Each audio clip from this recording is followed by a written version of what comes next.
आपका हमारा YouTube channel में स्वागत है। आप सबको मालूम है कि आज हम लोग क्या पढ़ेंगे, कक्षा 10 की गणित। कक्षा 10 की गणित में क्या, तो प्रश्नावली 6.3 को, क्योंकि इसमें जो भी प्रमेय का यूज होगा उन सभी प्रमेयों का हमने प्रूफ कर लिया, उन सभी प्रमेयों के बारे में पढ़ चुके हैं। अभी तक कितने प्रमेय पढ़े हमने त्रिभुज वाले चैप्टर में, तो 5 प्रमेय। 5 प्रमेय में से 3 हमारे समरूपता के लिए थे। 3 समरूपता के लिए थे, कौन कौन से? तो पहला जो शर्त थी, तीनों एंगल यदि बराबर हैं तो दोनों त्रिभुज समरूप होंगे। दूसरी कंडीशन क्या थी? यदि तीनों साइड बराबर हैं तो भी तीनों साइड का अनुपात बराबर है, संगत भुजाओं का अनुपात, तो त्रिभुज हमारा समरूप त्रिभुज होगा। तीसरा कंडीशन क्या पढ़े थे? साइड एंगल साइड, मतलब दो साइड इक्वल हो और उनके बीच का जो एंगल है वो इक्वल हो और साइडों का अनुपात इक्वल हो, तो ये सब त्रिभुज समरूप होते हैं। आज हम लोगों को इन्हीं के बेस पे प्रश्नावली 6.3 को सॉल्व करना है। अब हम चलते हैं अपने प्रश्नावली को सॉल्व करने के लिए। इससे पहले यदि आपने हमारे चैनल को सब्सक्राइब नहीं किया है तो चैनल को सब्सक्राइब कीजिए, वीडियो को लाइक कीजिए और अपने दोस्तों को भी शेयर कीजिए। अब हम चलते हैं अपने प्रश्नों पे। आइए देखते हैं अपने प्रश्नों को। हम कर लेते हैं अपने पहले प्रश्न को। देखिए पहला प्रश्न क्या है, बताइए कि आकृति 6.34 में, ये सब आकृति 6.34 में है, 6 त्रिभुज दिया हुआ है। ये हमारा पहला त्रिभुज है। त्रिभुजों के युग्मों में से कौन कौन से युग्म समरूप है, हमें बताना है कि कौन कौन से युग्म समरूप है। उस समरूपता कसौटी को लिखिए। जिस समरूपता के कसौटियों पे ये समरूप है उन कसौटियों को भी लिखना है, जिसका प्रयोग आपने उत्तर देने में किया है, तथा साथ ही समरूप त्रिभुजों के सांकेतिक रूप में व्यक्त कीजिए। समरूप त्रिभुजों को सांकेतिक रूप में व्यक्त कीजिए, तो इसे व्यक्त भी करना है। तो आइए इसे हम सॉल्व करते हैं। यह है हमारा पहले का सॉल्व। तो देखिए, आप कोड़े से कोण P को देखेंगे तो बराबर है कोण A इक्वल टू कोण P, कोण A इक्वल टू कोण P है, कोण B इक्वल टू कोण Q है, कोण B इक्वल टू कोण Q है, और कोण C इक्वल टू कोण R है, कोण C इक्वल टू कोण R है। जब ये तीनों एंगल बराबर हैं तो आप यहाँ पर लिख सकते हैं त्रिभुज ABC। त्रिभुज ABC समरूप त्रिभुज है, त्रिभुज PQR के। त्रिभुज ABC त्रिभुज PQR के समरूप है। किसके आधार पे? तो एंगल एंगल एंगल, मतलब तीनों एंगल बराबर हैं, तो इस समरूपता की कसौटी पे ये त्रिभुज हमारे समरूप हैं। तो ये रहा आपके पहले का सॉल्यूशन। अब हम चलते हैं अपने दूसरे ट्रायंगल को देखने की वो समरूप है या नहीं है। अब हम सॉल्व कर लेते हैं अपने दूसरे फिगर को। देखिए दूसरा फिगर क्या है, ABC एक ट्रायंगल दिया है जिसमें 2 3 2.5 है, एक PRQ है 5 4 6। तो इसको हम लोग सॉल्व करते हैं। 2 का डबल यहाँ पर दिख रहा है, 2.5 का डबल यहाँ पे, 3 का डबल यहाँ पे दिख रहा है। तो आप कैसे लिखेंगे? AB अपान में, AB अपान क्या लिखेंगे? इसका डबल कहाँ है? AB अपान QR। तो AB अपान QR लिखेंगे बराबर AB के बाद BC कितना है? 2.5, तो इसका डबल 5 वाला कौन सा है? PR। तो BC बटे में PR लिखेंगे। फिर से CA कितना है? 3, तो 3 का डबल 6 ये है, तो CA लिख लिए। तो अब लिखेंगे हम भी इधर PQ। तो जब ये तीनों भुजाओं का अनुपात बराबर है तो अब आप यहाँ पे इन दोनों त्रिभुजों को समरूप दिखा सकते हैं। कैसे लिखेंगे ये देखिए, त्रिभुज ABC समरूप त्रिभुज PQR। यदि आप ऐसा लिखते हैं तो ये आपका सवाल गलत हो गया है। आपको त्रिभुज PQR नहीं लिखना है। क्यों नहीं लिखना है? क्योंकि आपने त्रिभुज PQR को समरूप नहीं दिखाया। किस त्रिभुज, इसीलिए उसने बोला है कि समरूप त्रिभुजों को सांकेतिक रूप में व्यक्त कीजिए। देखिए AB से कौन है? QR ना, तो पहले आप लिखेंगे QR। फिर C से कौन सा है? C के नीचे R है, तो R हमने लिखा है, तो P आप लिख दीजिए। तो QRP, त्रिभुज ABC त्रिभुज QRP के समरूप है, न कि त्रिभुज PQR के। तो कैसे लिखना है ये आपको ध्यान रखना है, नहीं तो आपका सवाल गलत हो जाएगा। किस कंडीशन पे है? तो साइड वाले समरूपता से ये त्रिभुज हमारे समरूप है। अब हम चलते हैं अपने तीसरे प्रश्न पे। अब हम कर लेते हैं अपने पहले के तीसरे सवाल को। तीसरा क्या है? ये हमारा तीसरा फिगर है, क्योंकि ऑलरेडी हमने 2 फिगर कर लिया, तो ये हमारा तीसरा फिगर। इसमें देखना है कि कैसे कैसे समरूप है। आइए देखते हैं किसी का डबल इसमें दिख रहा है, क्योंकि भुजाओं की ही लंबाई दी है तो हमें भुजाओं में ही डबल और ट्रिपल या आधा खोजना है। 2 का डबल 4, तो इसे लिखिए, क्या लिखेंगे, MP बटे में PDE, MP बटे में DE, 2 से 4 हो गया। अब 3 का देखिए तो 3 का भी 6 है, तो आप DF लिख सकते हैं, LP बटे में DF। अब 2.7, 2.7 का डबल नहीं है 5, 5 तो 2.5 का डबल है, ये 2.7 दिया है, तो यहाँ पर क्या लिखेंगे, यहाँ पर बराबर नहीं है, कौन बराबर नहीं है, तो LM बटे में EF। तो अब आप यहाँ पे लिख सकते हैं कि त्रिभुज MPL समरूप नहीं है। समरूप नहीं है तो कैसे लिखा जाता है, समरूप का साइन बनाइए और उसे 2 लाइनों से कट कर दीजिए। कौन से त्रिभुज से समरूप नहीं है, तो त्रिभुज DEF, त्रिभुज MPL त्रिभुज DEF से समरूप नहीं है। जब आपको समरूप नहीं है तो ये कैसे भी लिख सकते हैं, EFD DEF, जैसे मन वैसे लिख सकते हैं, लेकिन आपको एक तरीका से ही लिखना है तो इस तरीके से लिखिएगा। जब समरूप नहीं है तो यहाँ पर हम समरूपता की कसौटी नहीं लिखेंगे। हमारा सवाल है इतने पे ही कंप्लीट सॉल्व हो चुका है। अब हम करते हैं अपने चौथे प्रश्न को। अब हम सॉल्व कर लेते हैं अपने चौथे फिगर को। देखिए चौथा फिगर क्या है, 2 त्रिभुज बना है, एक MNL एक PQR। इसमें ये 2.5 फिर 5 उसके बीच में 70 डिग्री है, ये 5 है, ये 10 है, बीच में 70 डिग्री इधर भी है। जब आप एक कसौटी पढ़े हुए, कौन सा, साइड एंगल साइड, मतलब 2 साइड इक्वल हो, 2 साइडों का अनुपात बराबर हो और उनके बीच वाला एंगल बराबर हो, तो इसे आप कैसे लिखेंगे, ये देखिए, MN का डबल कौन है, 2.5 का डबल 5, ये दिख रहा है, तो PQ लिखिए। फिर ये किसके बराबर है, ML से ML 5 है तो 10 कौन है, QR, ML यहाँ इधर लिखिए QR। अब देखिए एंगल M किसके बराबर है, तो एंगल M बराबर है एंगल Q के, एंगल M बराबर है एंगल Q के। जब ऐसा आपको मिल गया तो अब आप लिख सकते हैं त्रिभुज MNL समरूप किसके है, त्रिभुज MNL। तो आपको कहां से स्टार्ट करना है, यहां से आप स्टार्ट करेंगे MNL, तो QPR, ट्रायंगल QPR, क्योंकि MNL तो PQR भी आप लिख सकते हैं, या QPR, उससे दिक्कत नहीं है, PQR भी आप लिख सकते थे। जब ऐसा हो गया तो ये किस कंडीशन पे हुआ है, आपको कंडीशन लिखने पड़ेगी, साइड एंगल साइड वाले नियम से ये त्रिभुज हमारा समरूप त्रिभुज हो गया है। अब हम चलते हैं इसी में अगले फिगर पे, 5वें फिगर पे। अब हम सॉल्व कर लेते हैं अपने 5वें फिगर को। देखिए क्या है, ABC एक त्रिभुज बना हुआ है, एक त्रिभुज DEF बना हुआ है। इसमें 2.5 का डबल 5 तो दिख रहा है, 3 का डबल 6 दिख रहा है, लेकिन इन दोनों का जो बीच का कोण है, लेकिन इन दोनों के बीच का कोण नहीं है 80 डिग्री, इसलिए ये हमारा समरूप नहीं होगा। आइए अब लिखते हैं हम AB अपान में 2.5, AB अपान में 2.5, अब नहीं सॉरी, AB अपान में 2.5 नहीं सॉरी, AB अपान में DF होगा, क्योंकि 2.5 का डबल DF है, AB अपान में DF। ये किसके इक्वल है, BC अपान में EF। ये ठीक है, ये 2 भुजाओं का अनुपात बराबर हो गया, लेकिन इनके बीच का कोण क्या है, इनके बीच का कोण 80 डिग्री है। कौन सा कोण है, कोण F।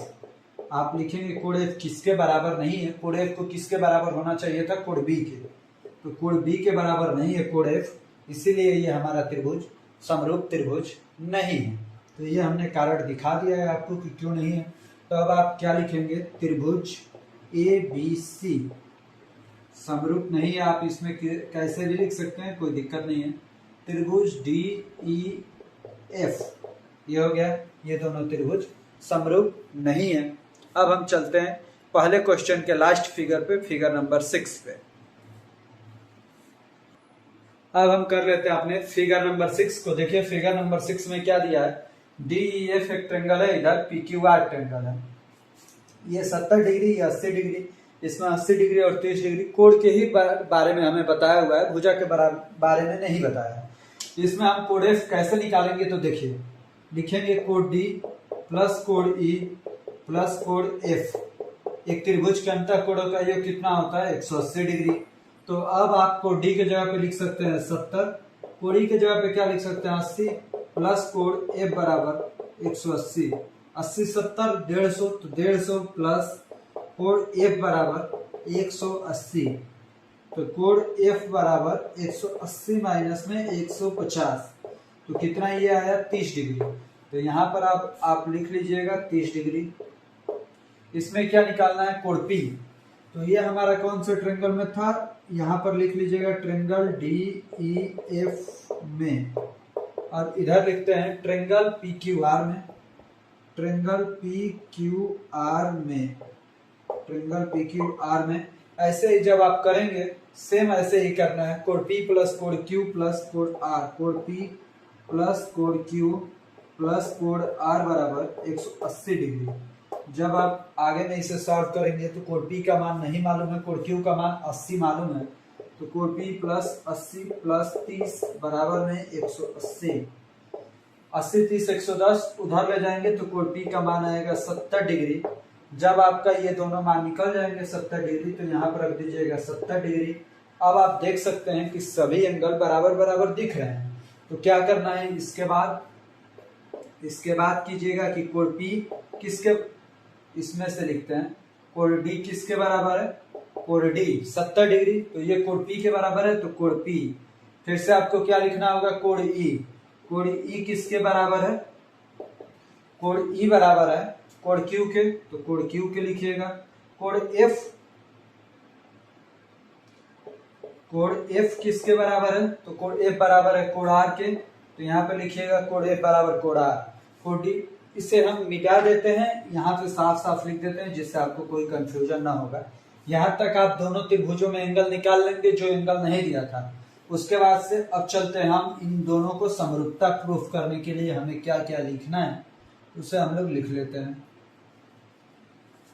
देखिए कोण डी किसके बराबर है, तो कोण डी बराबर है कोण पी के, कोण ई किसके बराबर है कोण क्यू के, कोण ई बराबर है कोण क्यू के, कोण एफ किसके बराबर है तो कोण आर के। जब तीनों कोण बराबर हैं तो अब आप लिख सकते हैं त्रिभुज डी ई एफ बराबर में त्रिभुज पी क्यू आर। किस नियम से, तो एंगल एंगल एंगल, सॉरी यहाँ पे बराबर नहीं होगा, दोनों त्रिभुज समरूप हैं तो समरूप वाला साइन बना देंगे। ये हमारे पहले सवाल कंप्लीट रूप से सॉल्व हो गया है। पहले में 6 फिगर थे, हमने 6 फिगर को कंप्लीट रूप से सॉल्व कर लिया है। अब हम चलते हैं अपने इसी एक्सरसाइज के दूसरे प्रश्न पे। अब हम सॉल्व कर लेते हैं अपने दूसरे प्रश्न को। देखिए दूसरा प्रश्न क्या है, आकृति 6.35 में त्रिभुज ओडीसी, त्रिभुज ओडीसी त्रिभुज ओबीए के समरूप है, ओबीए के समरूप है। कोण बीओसी कोण बराबर 125 डिग्री, ओबीसी मतलब ये वाला 125 डिग्री, और कोण सीडीओ 70 डिग्री है, सीडीओ 70 डिग्री है, सीडीओ 70 डिग्री है। हमसे पूछा क्या है, सीडीओ मतलब ये वाला, हमसे क्या पूछा है कोण डीओसी ये वाला एंगल। उसके बाद से कोण डीसीओ ये वाला एंगल, फिर से और ट्रायंगल ओएबी हमें बताना है। तो आइए इसे हम सॉल्व करते हैं। सॉल्व करने में सबसे पहले हमें क्या लिखना होता है, क्या क्या दिया है, आप लोग लिख लीजिएगा क्या क्या दिया है। दिया है हमें क्या लिखेंगे, त्रिभुज ओडीसी, त्रिभुज ओडीसी किसके समरूप है, त्रिभुज ओबीए के, त्रिभुज ओडीसी त्रिभुज ओबीए के समरूप है।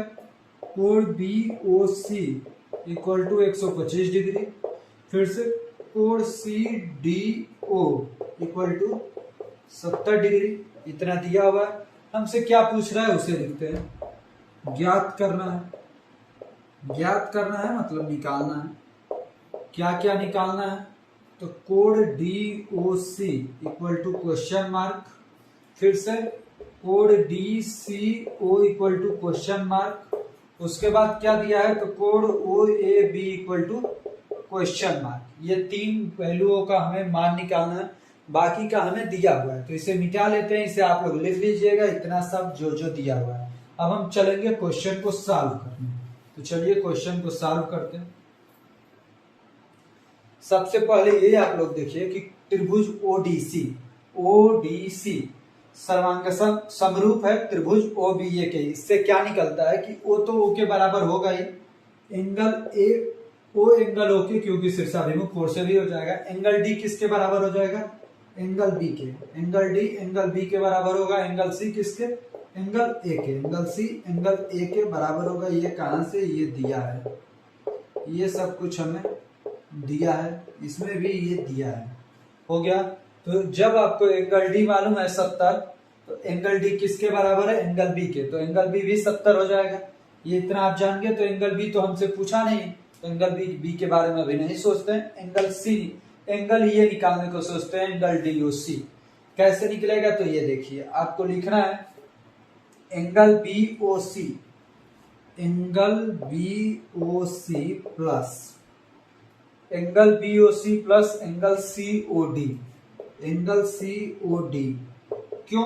क्योंकि ये दोनों एक ही लाइन पर ये बने हुए एंगल हैं, एक ही लाइन पर बने हुए एंगल हैं। शायद ये हमें नहीं दिया है क्या कि सीडी बीडी एक रेखा है, बीडी एक रेखा है, ऐसा हमें नहीं दिया है। तो हम क्या करेंगे? नहीं, आप बीडी को एक रेखा और एसी एक रेखा ही है, तो यहाँ पर आप दोनों का योग कितना लिख सकते हैं? 180 डिग्री। कैसे? क्योंकि दोनों रैखिक एक ही रेखा पर बने हुए कोण हैं। तो यहाँ पर आप लिख सकते हैं ब्रैकेट में रैखिक युग्म, रैखिक युग्म लिख लीजिए, या एक ही रेखा पर बने कोण लिख लीजिए। अब देखिए एंगल बीओसी, एंगल बीओसी आपको मालूम है 125 डिग्री, तो यहाँ पर रखिए 125 प्लस एंगल सीओडी कितना हो जाएगा? तो नहीं मालूम है, तो सीओडी रखिए बराबर 180 डिग्री। ये 125 उधर जाएगा तो माइनस होगा, तो सीओडी बराबर में 180 माइनस में 125। जब ऐसा होगा 180 में से 125 जाएगा तो कितना हो जाएगा? 55 डिग्री। 55 डिग्री। तो ये किसका मान आया? यहाँ वाला का मान हमें मालूम चल गया 55। तो अब आपको मालूम है कि ये जो एंगल सी है इसी त्रिभुज का हमारा कोण है, इसलिए अब आप इसको लिख लीजिएगा एंगल सीओडी हमने कैसे निकाला है। अब इसके आगे हम सॉल्व करते हैं दूसरा वाला एंगल निकालने के लिए। देखिए दूसरा वाला एंगल अब हम निकालते हैं ओसीडी को। एंगल ओसीडी के बारे में सोच रहे हैं, तो देखिए त्रिभुज ओडीसी में, त्रिभुज ओडीसी में क्या होगा? एंगल डीओसी प्लस, मतलब ये वाला एंगल प्लस ये वाला एंगल हम लिख रहे हैं एंगल ओसीडी प्लस में, अब ये वाला एंगल तो CDO, angle CDO equal to कितना हो जाएगा? 180 डिग्री। क्योंकि ये एक त्रिभुज बना रहे हैं और त्रिभुज के अंतःकोणों का योग कितना होता है? 180 डिग्री। अब देखिए एंगल डीओसी का अभी आपने मान निकाला था कितना? 55। तो यहाँ पर रखिए 55 प्लस एंगल ओसीडी का नहीं मान मालूम है तो छोड़ दीजिए। एंगल सीडीओ, एंगल सीडीओ कितना होगा? 125। एंगल सीडीओ 70 दिया है, तो 70 बराबर में 180। 70 और 55 को जोड़ेंगे तो 125, तो ये हो गया 125 plus angle OCD equal to 180। इस 125 को उस साइड ले जाएंगे तो क्या होगा? Angle OCD equal to 180 minus में 125, तो कितना बचेगा? 55। तो ये आपका कोण हो गया। एंगल ओसीडी कितना आया? 55 डिग्री। ओसीडी 55 डिग्री आ गया। अब आप किसको निकाल लिए? एंगल डीओसी, ये वाला मान निकाल लिए। एंगल डीसीओ ये भी मान निकाल लिए। एंगल ओएबी, अब एंगल बचा हुआ है तो उसको भी अभी निकाल लेते हैं। देखिए एंगल सी एंगल ए के बराबर है। एंगल सी किसके बराबर है? एंगल ए के।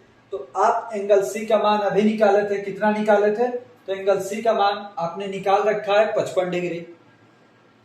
एंगल सी का मान, angle C equal to angle A, तो एंगल सी की वैल्यू अभी आपने निकाला कितना? तो 55 डिग्री।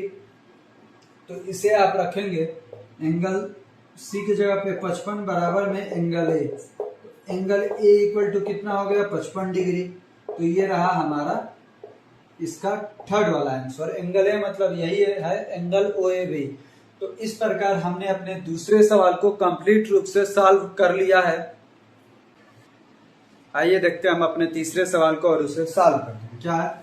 समलंब ABCD जिसमें AB पैरेलल है DC के विकर्ण AC और BD परस्पर ऊपर प्रतिच्छेद करते हैं। दो त्रिभुजों की समरूपता कसौटी का प्रयोग करते हुए दर्शाइए कि OA बटा OC बराबर OB बटा OD है। सबसे पहले हम अपने समलंब चतुर्भुज को बना लेते हैं।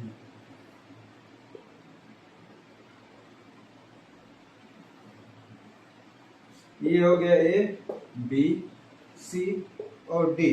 ये हमारा समलंब चतुर्भुज। इसमें क्या है, इस विकर्ण AC और BD, तो विकर्णों को मिला लीजिए। ये हो गया हमारा विकर्ण AC और ये हो गया हमारा विकर्ण BD। ये कहाँ पर दोनों मिलते हैं, तो बिंदु O पर। O पर प्रतिच्छेद करते हैं। दो त्रिभुजों की समरूपता कसौटी का प्रयोग करते हुए दर्शाइए कि OA बटा OC बराबर OB बटा OD है। ऐसे सवालों को हमने पिछले एक्सरसाइज में सॉल्व किया है 6.2 में, लेकिन इसमें क्या बोला हुआ है, समरूपता कसौटी का प्रयोग करते हुए। तो हम समरूपता कसौटी का प्रयोग करते हुए सॉल्व करेंगे। सबसे पहले क्या क्या दिया है इसे लिख लेते हैं। क्या दिया है कि AB पैरेलल है DC के, AB पैरेलल क्या है DC के, इतना ही दिया है। और ये के विकर्ण AC और BD परस्पर ऊपर प्रतिच्छेद करते हैं, ये दिया है। हमें सिद्ध क्या करना है, जो सिद्ध करना है इसे लिख लेते हैं। सिद्ध क्या करना है, तो OA बटा में OC बराबर में OB बटा में OD, ये हमें सिद्ध करना है। इसमें थोड़ा सा रचना करना है, उस रचना को भी लिख लेते हैं कि रचना क्या करना है। रचना करना है कि O से E को मिलाए हैं। OE कैसा रखा है, तो OE AB के समांतर है। जब AB के समांतर है तो DC के भी समांतर हो जाएगा। तो क्या लिखेंगे, OE हमने समांतर खींचा है किस लाइन के, AB के, और AB किसके समांतर है, DC के, इसलिए OE भी समांतर हो गया DC के। इतना हमने जो बेसिक चीजें होती हैं किसी भी त्रिभुज या चतुर्भुज को प्रूफ करने से पहले उतना कर लिया। अब हम इसे चलते हैं सिद्ध करने। देखिए इसमें सिद्ध कैसे करना, तो सिद्ध में कीजिएगा जो दिया है उसे लिख लीजिएगा। सबसे पहले हम ट्रेंगल लेते हैं, कौन सा, ABC।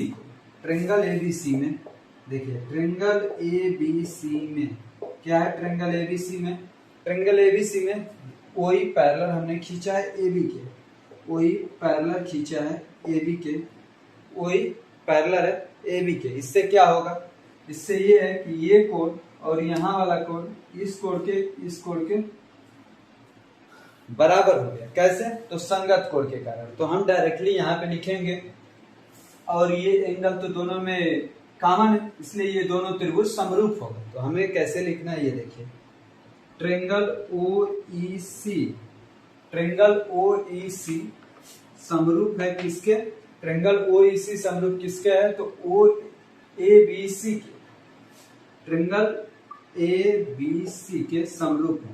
OEC ट्रेंगल ABC के समरूप है। OEC ABC ये दोनों कैसे समरूप है, तो किस कारण से समरूप है, तो ये भी लिख देंगे यहाँ पे, एंगल वाले समरूपता से ये दोनों त्रिभुज समरूप है।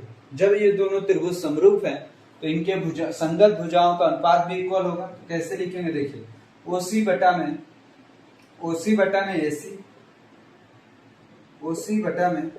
AC लिख सकते हैं। ये OC बटा में AC, वैसे ही इधर CE बटे में BC, CE बटे में BC। अब आपको क्या करना है, तो दोनों तरफ से एक एक माइनस कर दीजिए। OC बटे में AC माइनस में 1 बराबर CE बटे में BC माइनस में 1। जब माइनस में 1 होगा AC यहाँ पर जाएगा तो क्या हो जाएगा, OC माइनस AC बटे में AC बराबर में CE माइनस BC बटे में BC। ये हो गया। अब देखिए, CE minus BC, OC minus AC बटा में AC, OC माइनस AC मतलब इस पूरे AC में से OC को घटाएंगे। आप इसे पहले और बाद में भी लिख सकते हैं, जैसे इसमें से एक एक घटाया, आप एक में से इन दोनों को घटा दीजिएगा, तब ये आराम से सॉल्व हो जाएंगे। आप क्या करेंगे, एक में से इन दोनों को घटा दीजिएगा। जहां हमने इन दोनों में से एक घटाया है उसके जगह पे क्या कीजिएगा, आप लोग दोनों में से एक एक घटा दीजिएगा, AC बाई OC। नहीं तो आप लोग जो इसे नीचे लिखे हैं बड़े वाले भुजा को ही ऊपर लिख दीजिए, जिससे आराम से हो जाएगा। देखिए, बड़े वाले भुजा को ऊपर लिख लेते हैं, सबसे पहले आप लोग जितना इतना लिखे हैं इसे लिख लीजिएगा, हम इसे मिटा देते हैं, फिर इसके आगे हम सॉल्व करते हैं। देखिए कैसे इसके आगे हमें सॉल्व करना। हमने दोनों त्रिभुजों को समरूप दिखा दिया था, यहाँ तक हमने सॉल्व कर लिया। अब करिए AC, बड़ी वाली भुजा ऊपर में लिख दीजिए, अब बटे में OC लिख दीजिए। इधर भी बड़ी वाली भुजा BC बटे में EC लिख दीजिए। अब दोनों तरफ एक एक घटा दीजिए, AC बटे में OC माइनस में एक BC बटे में EC माइनस में एक कर दीजिए। अब OC यहाँ पे जाएगा तो माइनस हो जाएगा, AC माइनस OC बटे में OC। इधर भी BC माइनस में EC बटे में EC। AC में से OC जाएगा, पूरे में से OC को हटा देंगे तो क्या बचेगा, OA बचेगा। तो यहाँ पे लिख दीजिए OA बटे में OC, OA बटे में OC।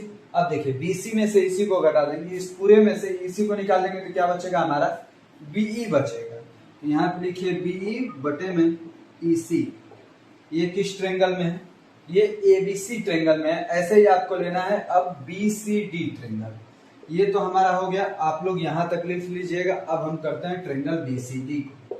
ट्रेंगल BCD में इसमें क्या पैरेलल है, इसमें भी पैरेलल है, OE पैरेलल है DC के। तो आप जैसे पिछले त्रिभुज में, पिछले अभी इसी के क्वेश्चन के पिछले स्लाइड में जैसे आपने दोनों त्रिभुजों को समरूप दिखाया था, उसी कारण से यहाँ भी समरूप हो जाएगा।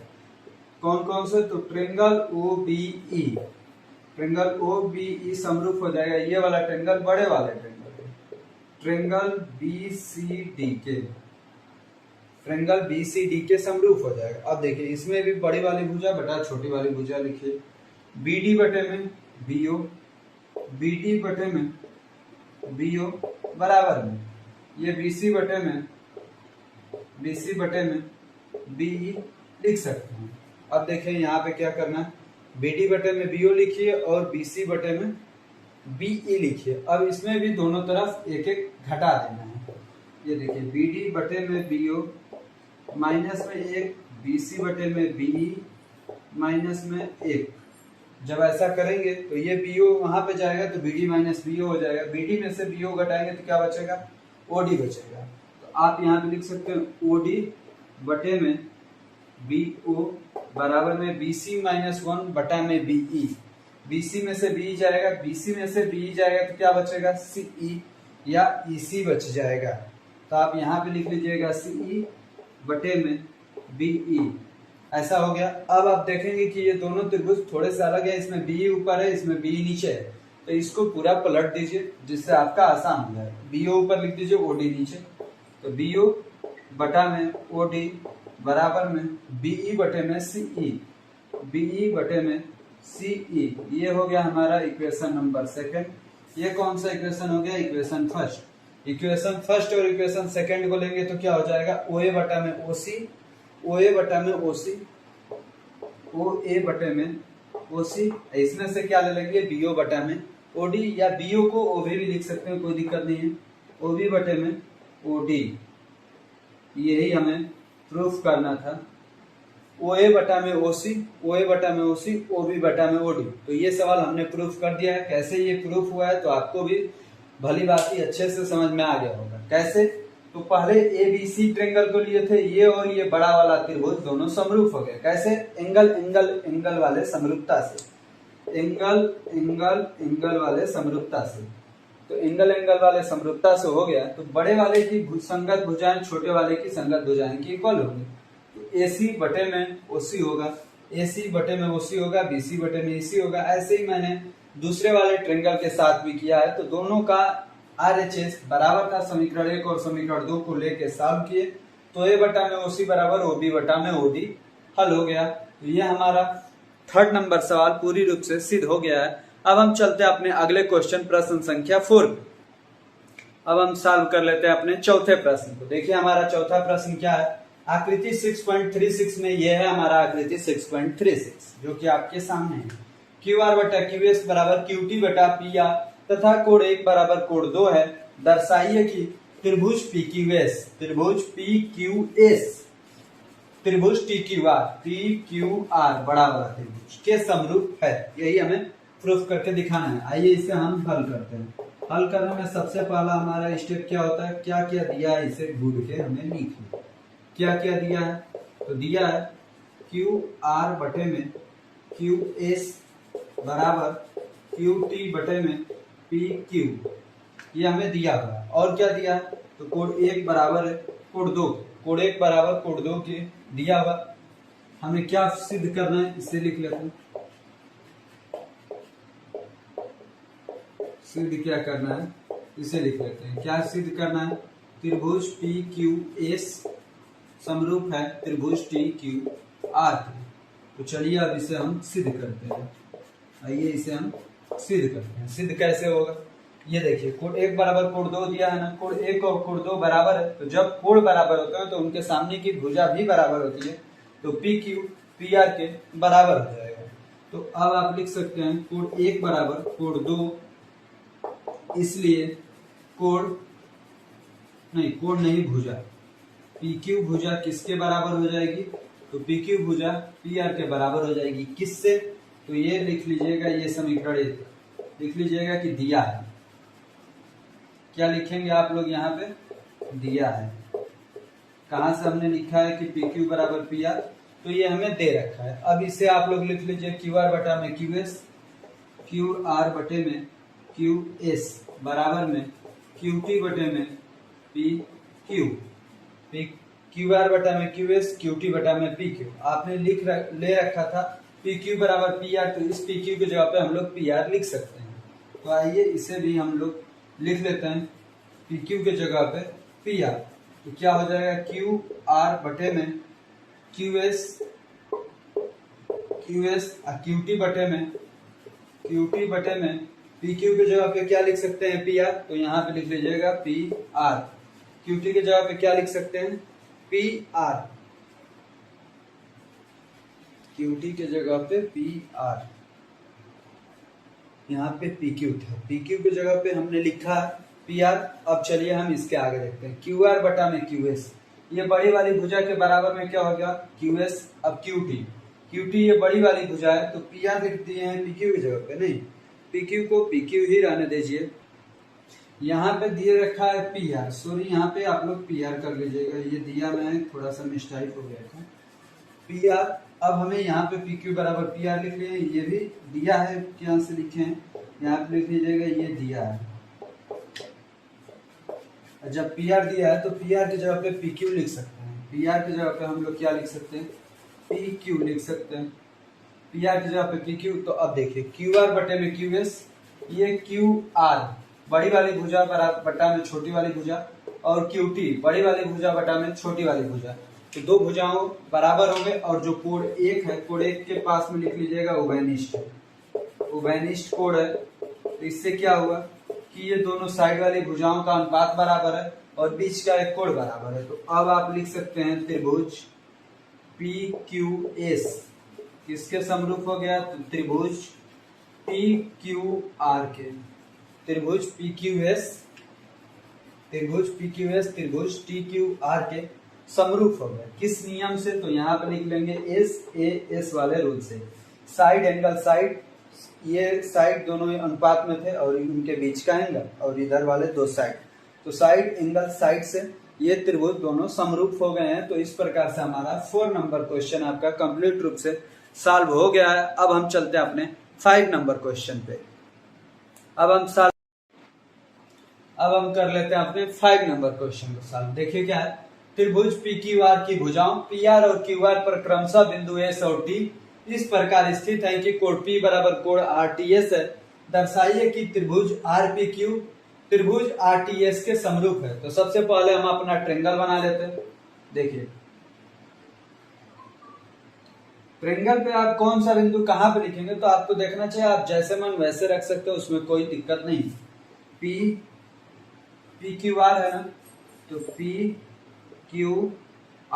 अब देखिए क्या दिया है, PR पर बिंदु S है, PR पर बिंदु क्या है, S है हमारा, और QR पर क्या है, T है, QR पे हमारा T है। तो ये हो गया हमारा भुजा।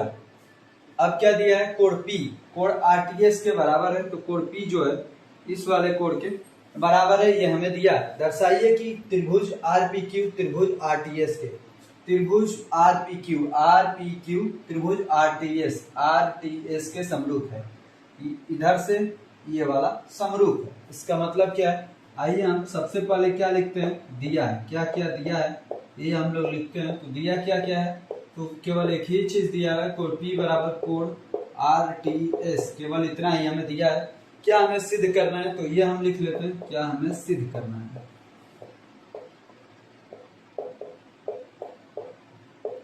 सिद्ध क्या करना है, तो सिद्ध करना है कि त्रिभुज आरपीक्यू समरूप है त्रिभुज आरटीएस के। देखिए जब आपको ऐसा प्रूफ करना होता है तो ये एंगल इस एंगल के बराबर है ना, कोण T कोण P के बराबर है। ये तो दिया हुआ है आपके क्वेश्चन में ही। कोण T नहीं, कोण आरटीएस लिखिएगा, कोण T लिख देंगे तो इधर भी कोण T है, इसलिए कोण आरटीएस लिख लीजिए।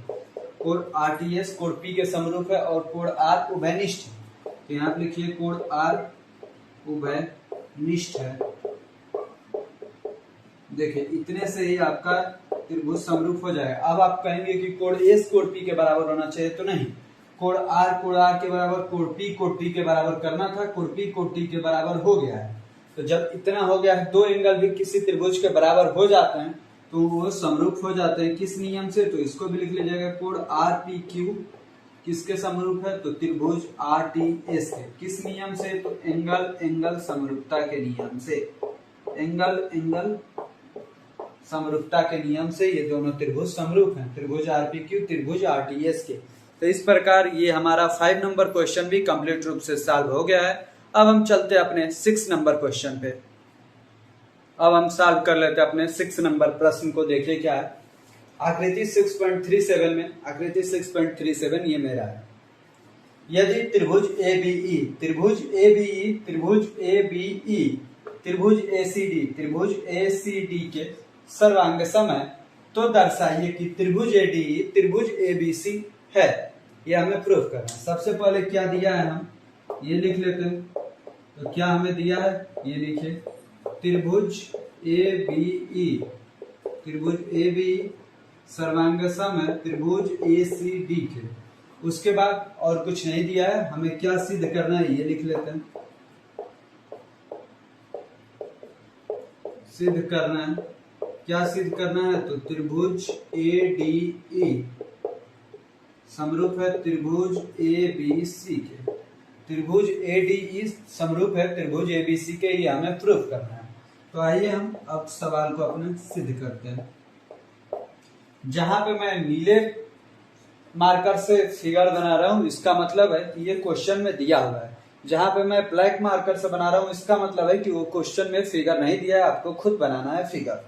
अब देखिए हम इसके आगे सिद्ध करते हैं। देखिए त्रिभुज ABE किसके सर्वांग सम दिया हुआ है, सर्वांग सम दिया हुआ है त्रिभुज ACD के। इसका मतलब क्या हुआ कि AB बराबर है AC के। तो लिख लीजिएगा AB बराबर AC। अब देखिए AE बराबर है AD के, तो आप लिख सकते हैं AD बराबर A भी लिख सकते हैं और AE बराबर भी AD लिख सकते हैं, जो आपको जैसे मन करे वैसे लिख सकते हैं। लेकिन ये ऐसे लिखेंगे तो अभी आपको आगे जाके समझ में आएगा कि क्यों मैंने ऐसे ले रखा है। अब देखिए इसके आगे हम लोग सॉल्व करते हैं। क्या करना है, इसको भी इधर ट्रांसफर करिए, तो क्या हो जाएगा, AB बटा AC बराबर में मान लीजिए कि 1 हो गया। तो ये किसके बराबर हो जाएगा, इसको भी इधर ट्रांसफर करेंगे तो AD बटे में DE हो जाएगा, AD बटे में AE, AD बटे में AE हो जाएगा। AB बटा AC बराबर AD बटा AE।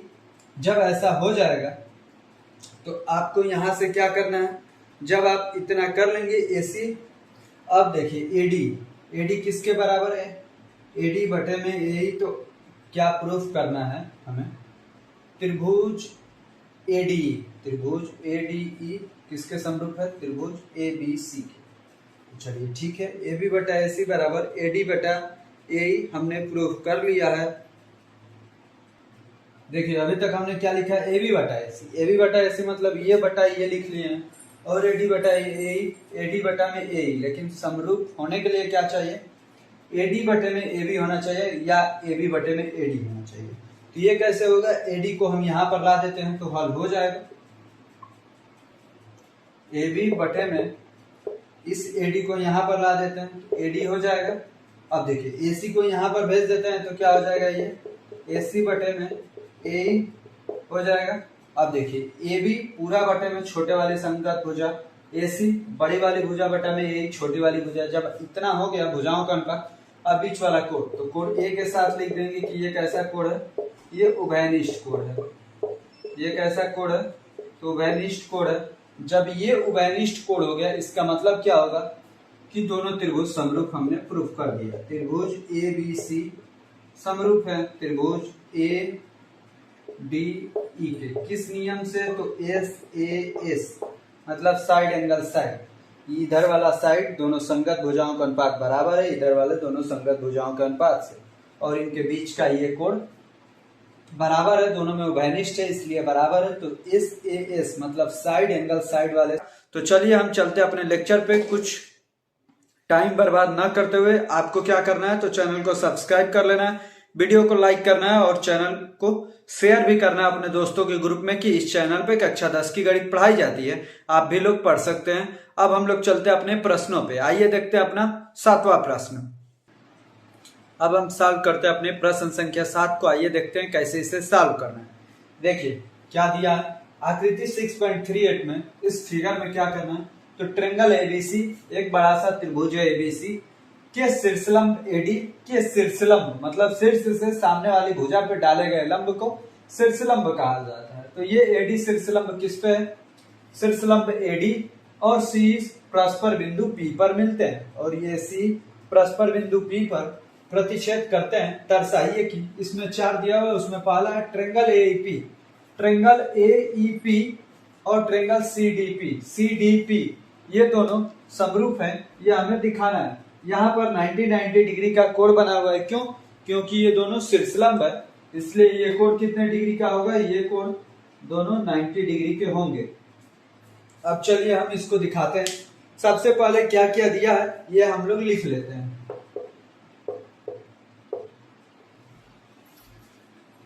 यहाँ पे लिख लेते हैं क्या दिया है, तो दिया है कि जो सीई है, सी लंब है एबी पे मतलब शीर्ष लंब है, मतलब एबी पे लंब ही है। और दूसरा क्या है, एडी किस पे लंब है, तो सी बी पे लंब है। इतना दिया है, हमें क्या ज्ञात क्या सिद्ध करना है,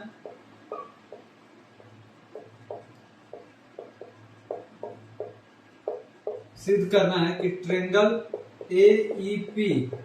एईपी समरूप है ट्रेंगल सीडीपी के। ट्रेंगल सीडीपी के ये दोनों त्रिभुज समरूप हैं, यही हमें दिखाना है। देखिए कौन सा ट्रेंगल एईपी है, तो एईपी मतलब ये वाला ट्रेंगल और सीडीपी मतलब ये वाला ट्रेंगल। इन दोनों ट्रेंगलों को समरूप हमें दिखाना है। तो सबसे पहले आपको क्या लिखना होगा, ट्रेंगल, यहां से चलते हैं हम अपना क्वेश्चन को सिद्ध करने के लिए। क्या है, ट्रेंगल एबीसी नहीं, ट्रेंगल एबीसी नहीं, जो ट्रेंगल हमें प्रूफ करना है ये ट्रेंगल एईपी और ट्रेंगल सीडीपी में, ट्रेंगल सीडीपी में करते हैं। तो एंगल ई जो यहाँ वाला एंगल है इस एंगल के इक्वल है, क्योंकि दोनों 90 डिग्री के हैं। तो आप कैसे लिखेंगे, angle AEP equal to angle CDP. कैसे, तो यहाँ पर लिख दीजिए प्रत्येक 90 डिग्री के। कैसे है, प्रत्येक 90 डिग्री के हैं। अब उसके आगे क्या देखेंगे, अब कौन सा एंगल है, एंगल एपीई इक्वल टू है एंगल सीपीडी के, मतलब यहाँ वाला एंगल इस एंगल के इक्वल है। कैसे, तो ये लिख लीजिए शीर्षाभिमुख कोण। कैसे इक्वल है, तो शीर्षाभिमुख कोण मतलब वर्टिकल एंगल है, शीर्षाभिमुख कोण से ये दोनों कोण बराबर है। जब दो कोण बराबर हो गया तो अब आप लिख सकते हैं समरूप है।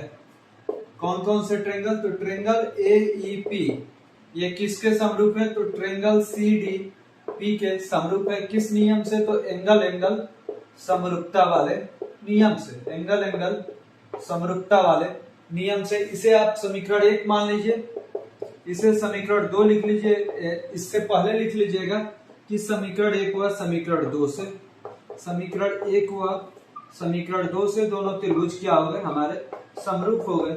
यही हमें प्रूफ ही करना था, तो यहाँ पे लिख दीजिए प्रूव्ड दैट। ये सवाल हमने प्रूव कर दिया है। मतलब 7 का जो फर्स्ट नंबर था, 7th में जो फर्स्ट नंबर था, ये हमने हल कर लिया।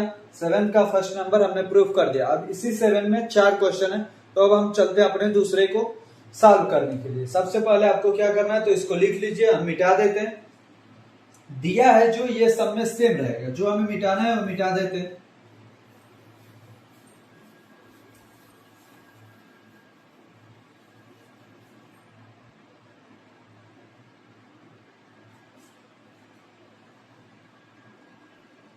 देखिए दूसरा हमें क्या दिया है, तो दूसरे में दिया है angle ABD, angle triangle ABD, triangle ABD. ये किसके समरूप दिखाना है, तो इसको दिखाना है ट्रेंगल सीबीई के, ट्रेंगल सीबीई के। ये दोनों त्रिभुजों को हमें समरूप दिखाना है, ये दोनों त्रिभुज समरूप है या नहीं। एडी ये मिट गया है, तो एडी किस पे लंब था, सीबी पे हो गया। अब सिद्ध क्या करना है, तो सिद्ध करने में इसे लिख लीजिए। ये कौन सा है, तो ये हमारा दूसरे नंबर का है। त्रिभुज एबीडी समरूप दिखाना है त्रिभुज सीबीई के। इसे भी सिद्ध करते हैं। सबसे पहले तो ये त्रिभुज पहचान लेते हैं। त्रिभुज एबीडी, एबीडी मतलब ये दोनों, ये वाला त्रिभुज और त्रिभुज सीबीई, त्रिभुज सीबीई, ये दोनों त्रिभुजों को हमें समरूप दिखाना है। तो यहां भी आप लिख लीजिए त्रिभुज एबीडी और त्रिभुज सीबीई में, त्रिभुज एबीडी और त्रिभुज सीबीई में कौन कौन से एंगल बराबर है, तो देखिए एबीडी, एबीडी मतलब ये वाला कोण 90 डिग्री का है, तो आप इसे लिख सकते हैं कोण एडीबी, एडीबी इक्वल टू कोण, अब देखिए कौन सा दूसरा वाला सीबीई, सीबीई तो यह वाला कोण 90 डिग्री का, तो इसे भी आप लिख सकते हैं एंगल सीईबी, इसे ऐसे लिख सकते हैं। जब ऐसे लिख दिए तो इसका मतलब क्या हो गया, ये दोनों बराबर है। कैसे, तो यहाँ पे लिख दीजिएगा प्रत्येक 90 डिग्री के हैं, प्रत्येक कैसा है 90 डिग्री का है। अब इसके बाद क्या लिखना है, तो एंगल बी जो है दोनों में कॉमन है, ए बी डी में भी और सी बी ई में भी एंगल बी कॉमन है, तो एंगल बी लिख करके यहाँ पे लिख दीजिए उभयनिष्ठ। एंगल बी क्या है, उभयनिष्ठ है। इन दोनों कंडीशनों के आधार पे क्या हो गया, तो ये दोनों ट्रेंगल समरूप हो गए। ए बी डी समरूप है ट्रेंगल सी बी ई के, किस नियम से, तो एंगल एंगल समरूपता के नियम से। ये भी एंगल एंगल समरूपता के नियम से ये भी हमारा प्रूफ हो गया, प्रूफ्ड दैट। इसे भी लिख दीजिए, क्योंकि ये भी सवाल हमने कंप्लीट रूप से सॉल्व कर लिया। तो ये रहा आपका क्वेश्चन 7वें का दूसरा। अब हम चलते हैं अपने 7वें के तीसरे क्वेश्चन को देख लेते हैं। यहीं पे इसे मिटा देते हैं और देख लेते हैं। आप लोग वीडियो को पॉज करके लिख सकते हैं यदि लिखना चाहें तो, नहीं तो स्क्रीनशॉट भी कर सकते हैं, स्क्रीनशॉट करके लिख लीजिए।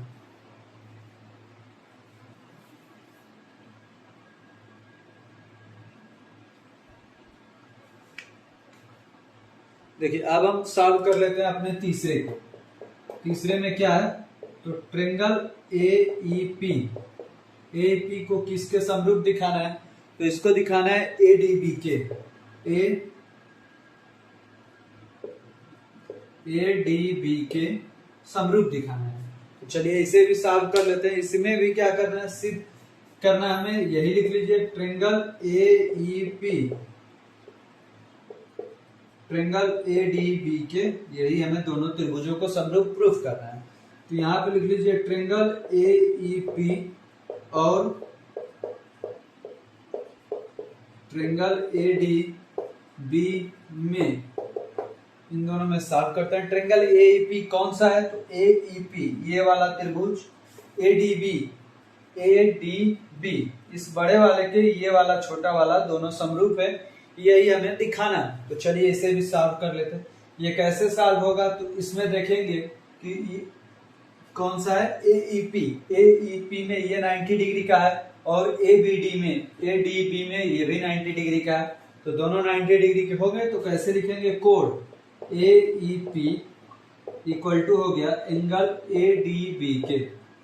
कैसे? तो यहाँ पर कंडीशन में लिख देंगे प्रत्येक 90 डिग्री के, प्रत्येक 90 डिग्री के। अब उसके आगे क्या है, तो आप देखेंगे कि जो एंगल ए है ये दोनों के लिए कॉमन है, तो एंगल ए के सामने लिख देंगे उभयनिष्ठ। एंगल ए क्या है? उभयनिष्ठ है। जब एंगल ए उभयनिष्ठ है, जब ये दो कोण बराबर हो गए तो तीसरा कोण अपने आप बराबर हो जाता है। दो कोण बराबर है तो यहीं पे आप समरूपता लिख सकते हैं कि दोनों त्रिभुज समरूप हैं। त्रिभुज ए ई पी समरूप है त्रिभुज ए डी बी के। किस नियम से? तो एंगल एंगल समरूपता के नियम से। एंगल एंगल समरूपता वाले नियम से ये दोनों त्रिभुज समरूप है। यहाँ पे लिख दीजिए इति सिद्धम, यहाँ पर लिख दीजिए इति सिद्धम। तो ये भी सवाल हमने कंप्लीट रूप से सॉल्व कर लिया। अपने सत्वे का तीसरा भी, इसे भी आप लोग अपने कॉपी में नोट कर लीजिएगा या स्क्रीनशॉट कर सकते हैं। अब हम चलते हैं अपने सत्वे के ही चौथे क्वेश्चन पे। चौथे क्वेश्चन को भी सॉल्व कर लेते हैं यहीं पे।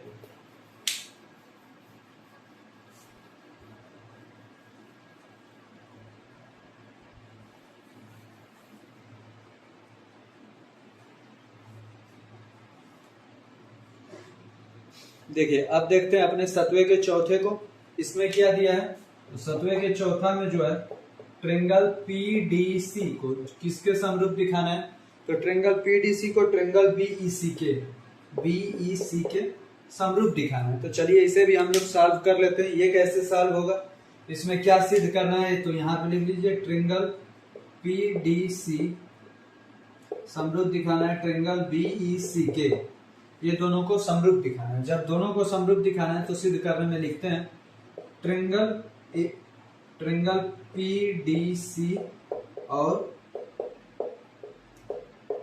ट्रेंगल बीईसी में, ट्रेंगल बीईसी में देखिए ट्रेंगल पीडीसी कौन सा है, तो पीडीसी मतलब ये छोटा वाला, ट्रेंगल बीईसी ये छोटा वाला इस बड़े वाले के समरूप है, ये हमें दिखाना है।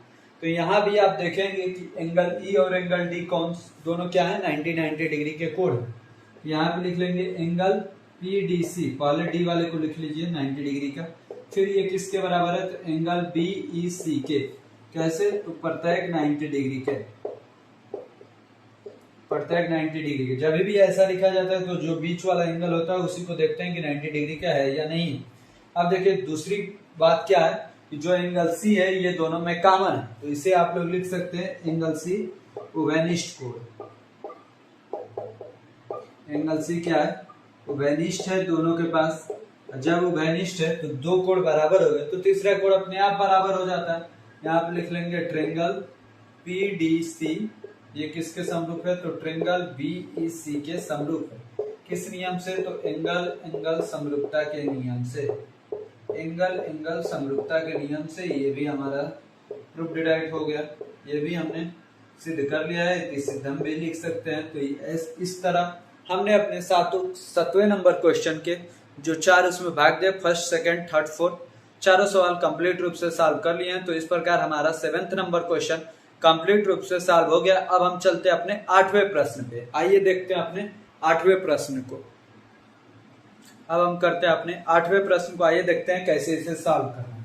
समांतर चतुर्भुज एबीसीडी की बढ़ाई गई भुजा एडी पर स्थित ई एक बिंदु है तथा बी भुजा सीडी को एक पर प्रतिच्छेद करके दर्शाइए कि triangle A B triangle C A B के समरूप है। इसमें फिगर नहीं दिया है तो इसमें आपको खुद ही बनाना पड़ेगा। क्या है, समांतर चतुर्भुज है। तो आइए एक समांतर चतुर्भुज बनाते हैं। समांतर चतुर्भुज बना लेते हैं। समांतर चतुर्भुज बन गया। अब ए बी सी डी, इसमें नाम भी दे दीजिए ए बी सी और डी। क्या दिया है, भुजा एडी पर स्थित ई एक बिंदु है। एडी पर स्थित ई एक बिंदु है तो नाम ऐसे दीजिए कि आपको भुजा बढ़ाने में थोड़ी सी आसानी है। इसे ऐसे कर देते हैं ए बी सी और डी। एडी पर एक बिंदु क्या है, ई है। एडी पर स्थित ई एक बिंदु है तथा बी भुजा सीडी को एबीसीडी की बढ़ाई गई भुजा एडी, मतलब एडी को बढ़ाया जाता है आगे की तरफ। एडी को जब आगे की तरफ बढ़ाया जाता है तो ई एक बिंदु मिलता है तथा बीई भुजा सीडी को एक पर प्रतिच्छेद करती है। बीई भुजा मतलब बी को ई से मिला दीजिए, ये कहां पर काटता है, एफ पर काटता है, एफ पर प्रतिच्छेद करती है। दर्शाइए कि ट्रेंगल एबीई, ट्रेंगल एबीई मतलब ये पूरा का एक ट्रेंगल, ट्रेंगल सीएफबी, सीएफबी ये छोटे वाले ट्रेंगल की समरूप है, ये हमें दिखाना है। तो आइए इसमें हल करते हैं। हल करने में सबसे पहले क्या करते हैं, जो दिया होता है उसे हम लोग लिखते हैं। क्या दिया है, देखिए दिया है समांतर चतुर्भुज एबीसीडी में भुजा एडी पे, भुजा एडी को बढ़ाने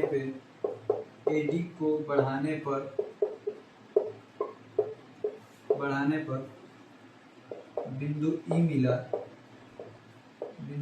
मिला तथा बीई को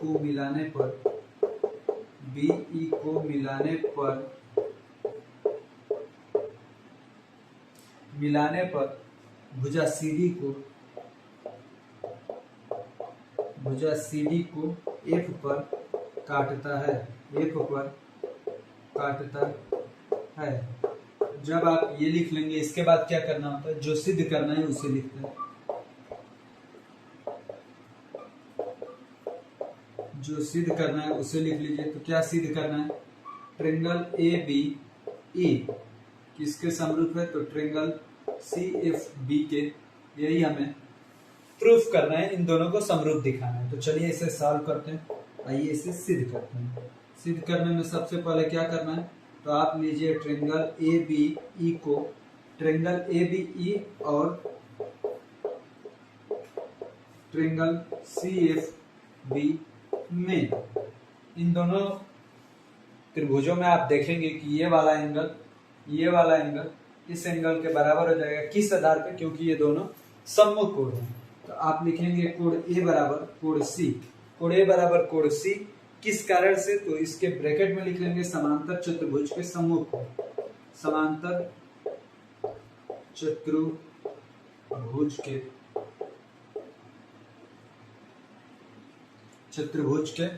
सम्मुख कोण, समांतर चतुर्भुज के कैसे कोण है, सम्मुख,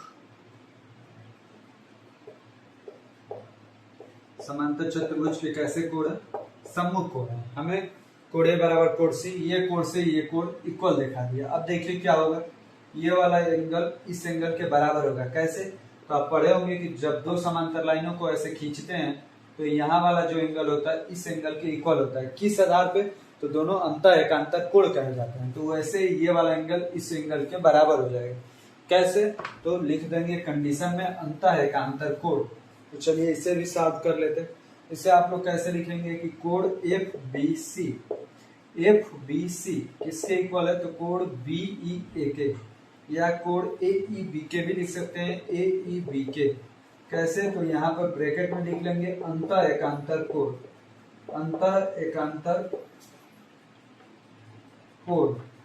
कोण एफ बी सी कोण ए ई बी के इक्वल है। कैसे, तो अंतर एकांतर कोण। जब आपका दो एंगल इक्वल हो गया तो दोनों त्रिभुज समरूप हो जाएंगे। तो दोनों को कैसे लिखेंगे, त्रिभुज ए बी ई समरूप त्रिभुज सी एफ बी, दोनों त्रिभुज क्या हो गए, समरूप हो गए। जब दोनों त्रिभुज समरूप हो गए, किस कंडीशन से, तो एंगल समरूपता, यही हमें प्रूफ करना था। तो इसे लिख लीजिए इति सिद्धम। अब लास्ट में आप लोग लिख लेंगे इति सिद्धम। हमने सवाल कंप्लीट रूप से सॉल्व कर दिया है। तो इस प्रकार आपका 8 नंबर सवाल कंप्लीट रूप से सॉल्व हो गया होगा। हमें उम्मीद है कि आपको समझ में आया होगा। यदि समझ में आया होगा तो आप स्क्रीनशॉट कर सकते हैं और वीडियो को लाइक भी कर दीजिएगा और चैनल को सब्सक्राइब भी। अब हम चलते हैं अपने 9वें प्रश्न पे। अब हम सॉल्व करते हैं अपने 9वें प्रश्न को। आइए देखते हैं इसको कैसे सॉल्व करना है। इसमें दिया है आकृति 6.39 में, ये हमारा आकृति 6.39 में एबीसी और एएमपी दो समकोण त्रिभुज हैं। एबीसी एएमपी दो समकोण त्रिभुज हैं जिनके कोण बी और एम समकोण है, कोण बी और कोण एम समकोण है। तो सिद्ध कीजिए कि ट्रेंगल एबीसी समरूप है ट्रेंगल एएमपी के, ट्रेंगल एबीसी समरूप है एएमपी के। तो आइए इसे हम सॉल्व करते हैं। दूसरा है सी ए बाई पी ए बराबर B C by M P. तो आइए इसे सॉल्व करते हैं, सिद्ध करते हैं। सबसे पहले क्या दिया है क्वेश्चन में, इसे लिख लेते हैं। तो क्या दिया है देखिए, ए बी सी और ए एम पी दो समकोण त्रिभुज है। तो आप लिख लीजिए त्रिभुज ए बी सी और त्रिभुज ए एम पी दो समकोण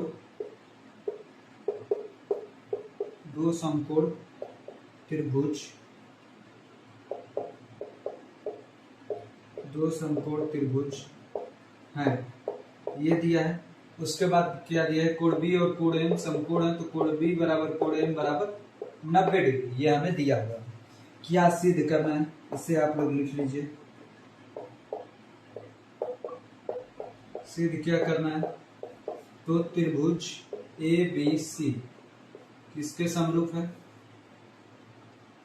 समरूप है त्रिभुज ए एम पी के। ये दोनों त्रिभुजों का हमें समरूप दिखाना है। तो चलिए इसे सॉल्व करते हैं। एक तो कोण ऐसे ही बराबर है, कोण बी बराबर कोण एम, कैसे, तो प्रत्येक समकोण है। प्रत्येक कैसा है, समकोण, दोनों 90 डिग्री के हैं।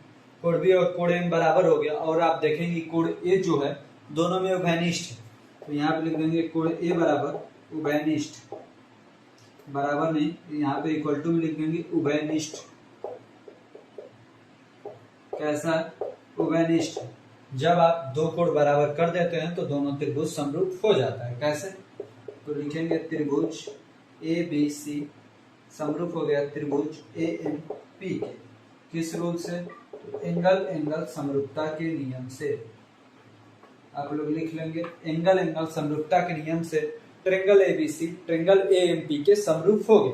तो इस प्रकार से ये क्वेश्चन हमारा कंप्लीट रूप से सॉल्व हो गया। इसमें का आपका जो 9th नंबर क्वेश्चन था, 9th नंबर का फर्स्ट नंबर हमने कंप्लीट रूप से सॉल्व कर लिया है। अब इसका जो सेकंड पार्ट बचा है उसे हमें सॉल्व करना है। तो चलिए उसे भी यहीं पे हम सॉल्व कर लेते हैं। आइए देखते हैं अपने दूसरे को।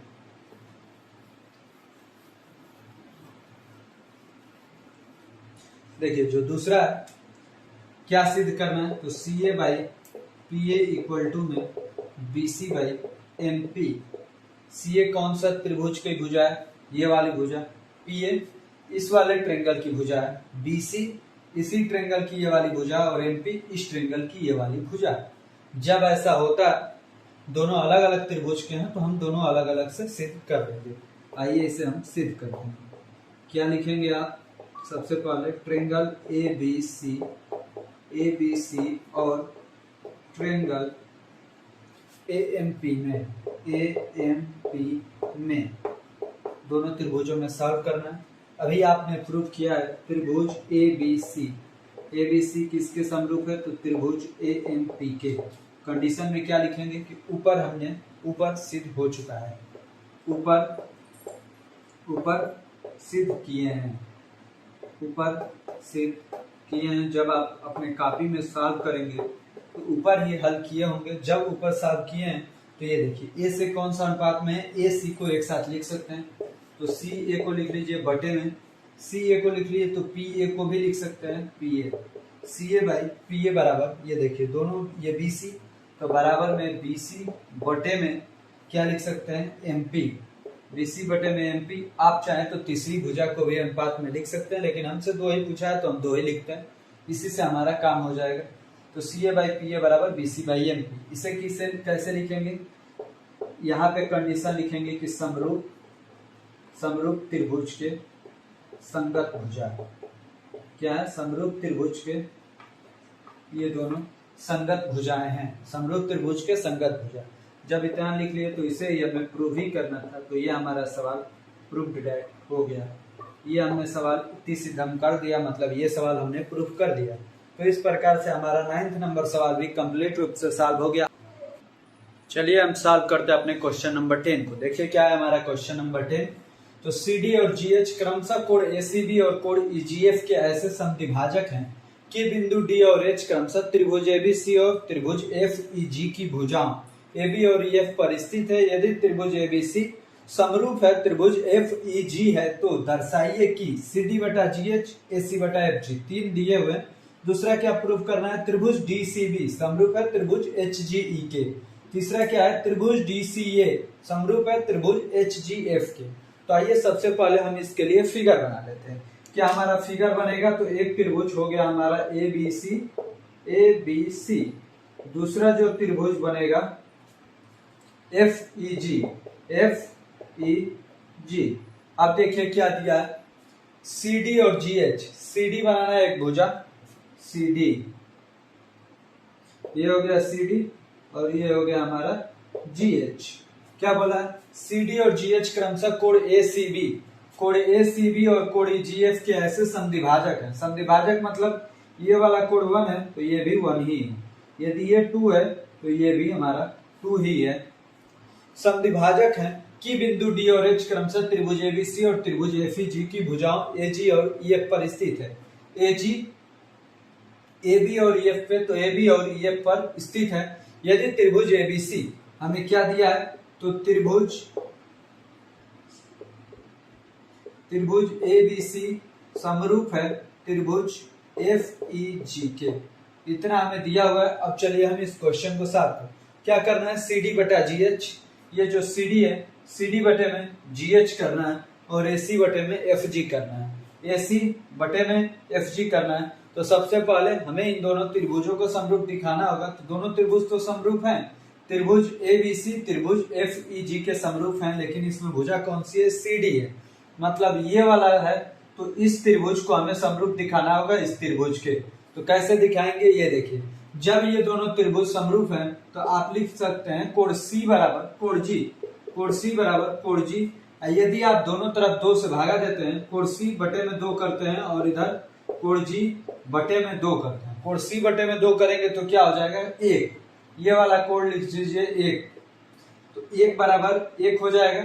1 बराबर 2, ये कोण जी बटे 2 क्या है, 2 है, तो 2 हो जाएगा। इस 1 को आप ए सी डी भी लिख सकते हैं। कोण ए सी डी इक्वल टू क्या हो जाएगा, तो कोण एफ जी एच, कोण एफ जी एच। और आपको ऑलरेडी दिया हुआ है कि ये जो एफ जी है ये समरूप है किसके, ये किसके इक्वल होगा, एफ जी ए सी के इक्वल है।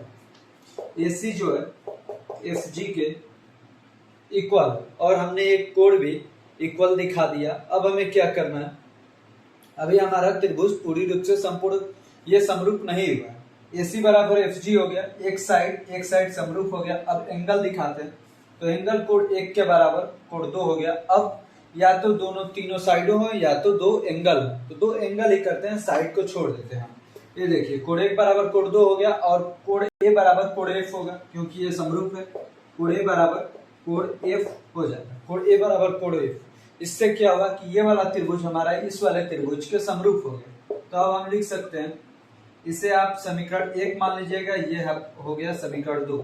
यहाँ पर लिखिए समीकरण 1 हुआ समीकरण 2 से, समीकरण 1 हुआ समीकरण 2 से, समीकरण 1 हुआ समीकरण 2 से क्या हो जाएगा, त्रिभुज ए सी डी, त्रिभुज ए सी डी किसके समरूप है, त्रिभुज एफ जी एच के, त्रिभुज एफ जी एच के। ये वाला भी दूसरे साइड लिख लीजिए, यहाँ पे लिख लीजिए। त्रिभुज एसीडी समरूप हो गया त्रिभुज एफ जी एच के। तो अब आप संगत भुजाओं को बटे में लिख सकते हैं। देखिए इसमें क्या है, सी डी है ना, तो सी डी बटे में क्या हो जाएगा, जी एच, ये हो जाएगा इक्वल टू क्या है, ए सी। तो ये ए सी इधर लिखिए, ए सी बटे में, ए सी जब लिए हैं तो इधर से क्या हो जाएगा, एफ जी, ए सी बटे में एफ जी, सी डी बटे में जी एच, ए सी बटे में एफ जी। ये आपने देख लिया, तो ये हमने प्रूफ कर दिया। जो इसका पहला था ये हमने प्रूफ कर लिया है। तो यहाँ पर आप लिख दीजिएगा इति सिद्धम। इस प्रकार से जो हमारा पहला सवाल था, 10वें का जो पहला सवाल था, ये हमने कंप्लीट रूप से प्रूफ कर दिया है। अब इसी में जो दूसरा है ये हम लोग करते हैं, त्रिभुज डीसीबी, त्रिभुज डीसीबी त्रिभुज एचजीई, त्रिभुज एचजीई के समरूप हो।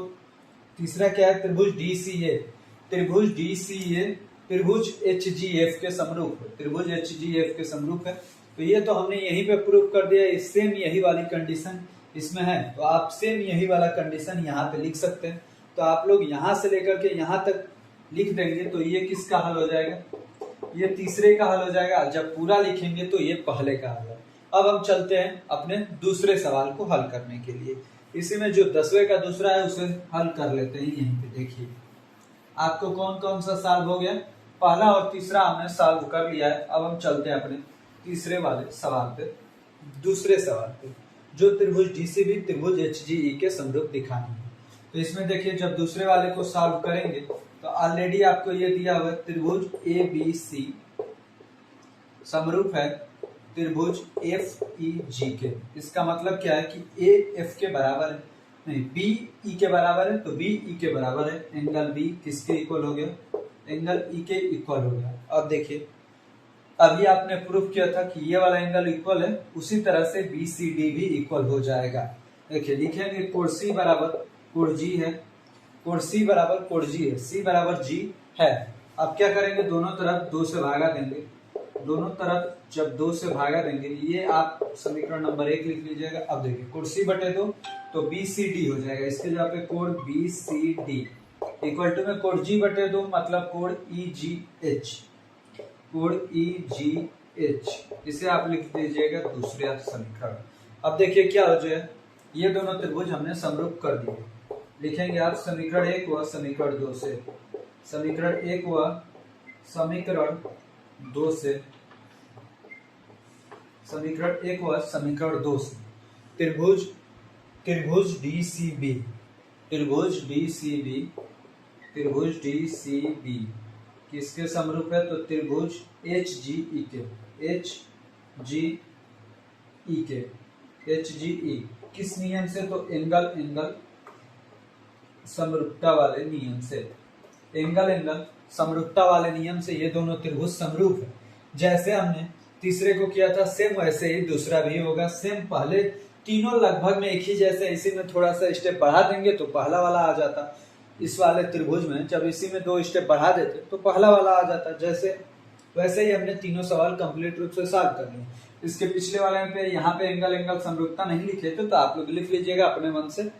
वहां पे तो आपने देखा ही कि कैसे प्रूफ हुआ, तो वैसे ही वहां पे भी लिख लीजिएगा एंगल एंगल समरूपता। अब हम चलते हैं अपने 11 नंबर प्रश्न पे। अब हमारा 10 नंबर प्रश्न कंप्लीट रूप से सॉल्व हो गया है, तो आइए अब हम देखते हैं अपने 11 नंबर प्रश्न को। अब हम कर लेते हैं अपने 11 नंबर प्रश्न को सॉल्व। आइए देखते हैं कैसे इसे सॉल्व करना है। देखिए 11 नंबर प्रश्न है, क्या आकृति 6.40 में, मतलब आकृति इसमें ए बी बराबर ए सी है, ए बी जो है ए सी के बराबर है वाले एक समद्विबाहु त्रिभुज, ये समद्विबाहु त्रिभुज हो गया क्योंकि 2 भुजा बराबर। त्रिभुज एबीसी की बढ़ाई गई भुजा सीबी पर, बीसी की बढ़ाई गई भुजा सीबी पर, सीबी पर मतलब इस भुजा को बढ़ाने पर स्थित ई एक बिंदु है। यदि एडी लंब है बीसी पर, एडी लंब है बीसी पर और ईएफ लंब है एसी पर, ईएफ जो है लंब है एसी पर, तो सिद्ध कीजिए कि त्रिभुज एबीडी त्रिभुज ईसीएफ के समरूप है। ये दोनों लंब है तो इसको ऐसे लिख सकते हैं। अब देखिए त्रिभुज एबीडी लंब है त्रिभुज ईसीएफ के, एबीडी ये वाला जो त्रिभुज है इस वाले त्रिभुज के समरूप है, ये हमें प्रूफ करना है। तो आइए हम इसे सॉल्व करते हैं। सॉल्व करने में क्या करना है, सबसे पहले जो दिया है उसे लिख लेते हैं। सॉल्व करने में क्या करते हैं, जो दिया है उसे लिख लेते हैं। क्या क्या दिया है, ए बी बराबर में ए सी दिया है, ए बी बराबर ए सी, और क्या दिया है, तो एडी लंब है, एडी लंब है बीसी पर, और क्या दिया है, तो ईएफ लंब है एसी पर। एडी बराबर एसी के, एडी लंब है बीसी पर, ईएफ लंब है एसी पर, इतना हमें दिया हुआ है। अब चलिए इसके आगे हम सॉल्व करते हैं। क्या हमें सिद्ध करना है उसे लिख लेते हैं, सिद्ध जो करना है उसे लिख लेते हैं। सिद्ध क्या करना है, तो सिद्ध करना है कि त्रिभुज एबीडी त्रिभुज एबीडी समरूप किसके है, त्रिभुज ईसीएफ के। तो चलिए इसे सिद्ध करते हैं। अब हम लोग सॉल्व करते हैं। सॉल्व करने में क्या होगा, जो ये डी है एफ के बराबर है तो आप कैसे लिखेंगे, कोण एडीबी, कोण एडीबी इक्वल टू है कोण ADB इक्वल टू है कोण EFC के, कोण EFC के। एक एंगल बराबर हो गया, अब हमें दूसरा एंगल बराबर करना है। इसी सवाल में एक चीज और है, इसे आप समीकरण 1 लिखिए, कोण B कोण C के बराबर है, क्योंकि आमने सामने की भुजा बराबर है, तो आप लिख सकते हैं कोण B बराबर कोण C। ये कहाँ से लिखे, तो ये हमने लिखा है AB बराबर AC से, AB बराबर AC वाले रूल से इसे हमने लिखा है। आप यहाँ भी लिख सकते हैं परफेक्ट 90 डिग्री या लंब है, ये तो दिया है, कोण B बराबर कोण C। ये जब हमने लिख लिया तो अब आप देखेंगे कि कोण C दोनों में उभयनिष्ठ है, कोण C दोनों में उभयनिष्ठ है, तो कोण C दोनों में उभयनिष्ठ है और कोण C कोण B के बराबर है। कोण C दोनों में उभयनिष्ठ है और कोण C कोण B के बराबर है, तो कोण C बराबर कोण B लिख देंगे हम। तो अब आप कोण B बराबर कोण C लिखे लिए हैं, तो ये हमारा कौन सा समीकरण हो गया, ये हमारा समीकरण नंबर 2। ये हमारा कौन सा समीकरण हो गया, समीकरण नंबर 2। तो इसमें दो एंगल बराबर हो गए, एक एंगल ये, दूसरा एंगल ये किसका एंगल है, इस वाले त्रिभुज का, ये किसका एंगल है, इस वाले त्रिभुज का। तो दो एंगल इक्वल हो गए, तो अब आप समरूप लिख सकते हैं। कैसे, तो देखिए त्रिभुज ABD किसके समरूप होगा, तो त्रिभुज ECF के। किस नियम से, तो एंगल समरूपता के नियम से, एंगल समरूपता के नियम से ये दोनों त्रिभुज क्या हुए, समरूप हो गए। ABD, A किसके बराबर है, E के, A बराबर है E के, मतलब यहाँ वाला एंगल इस एंगल के बराबर होगा। B बराबर है C के, तो B C के बराबर ही हमने प्रूफ कर ही दिया है। D F के बराबर है, तो D F के बराबर है। तो इस प्रकार से ये 11 नंबर सवाल हमारा कंप्लीट रूप से सॉल्व हो गया है। अब हम चलते हैं अपने 12 नंबर प्रश्न पे। अब हम सॉल्व कर लेते हैं अपने 12 नंबर प्रश्न को। आइए देखते हैं इसे कैसे सॉल्व करना है। इसमें क्या दिया है, एक त्रिभुज ABC की भुजाएं, ये त्रिभुज ABC की भुजाएं AB और BC, AB और BC तथा माध्यिका AD एक अन्य त्रिभुज PQR की क्रमशः भुजाओं PQ और QR, त्रिभुज PQR के PQ और QR तथा माध्यिका PM के समानुपाती है। ये तीनों भुजाएं इस तीनों भुजाओं के समानुपाती हैं। ये वाली भुजा के बारे में नहीं दिया है, इस वाली भुजा के बारे में 1 2 3 1 2 3 तीनों भुजाएं एक दूसरे के समानुपाती हैं।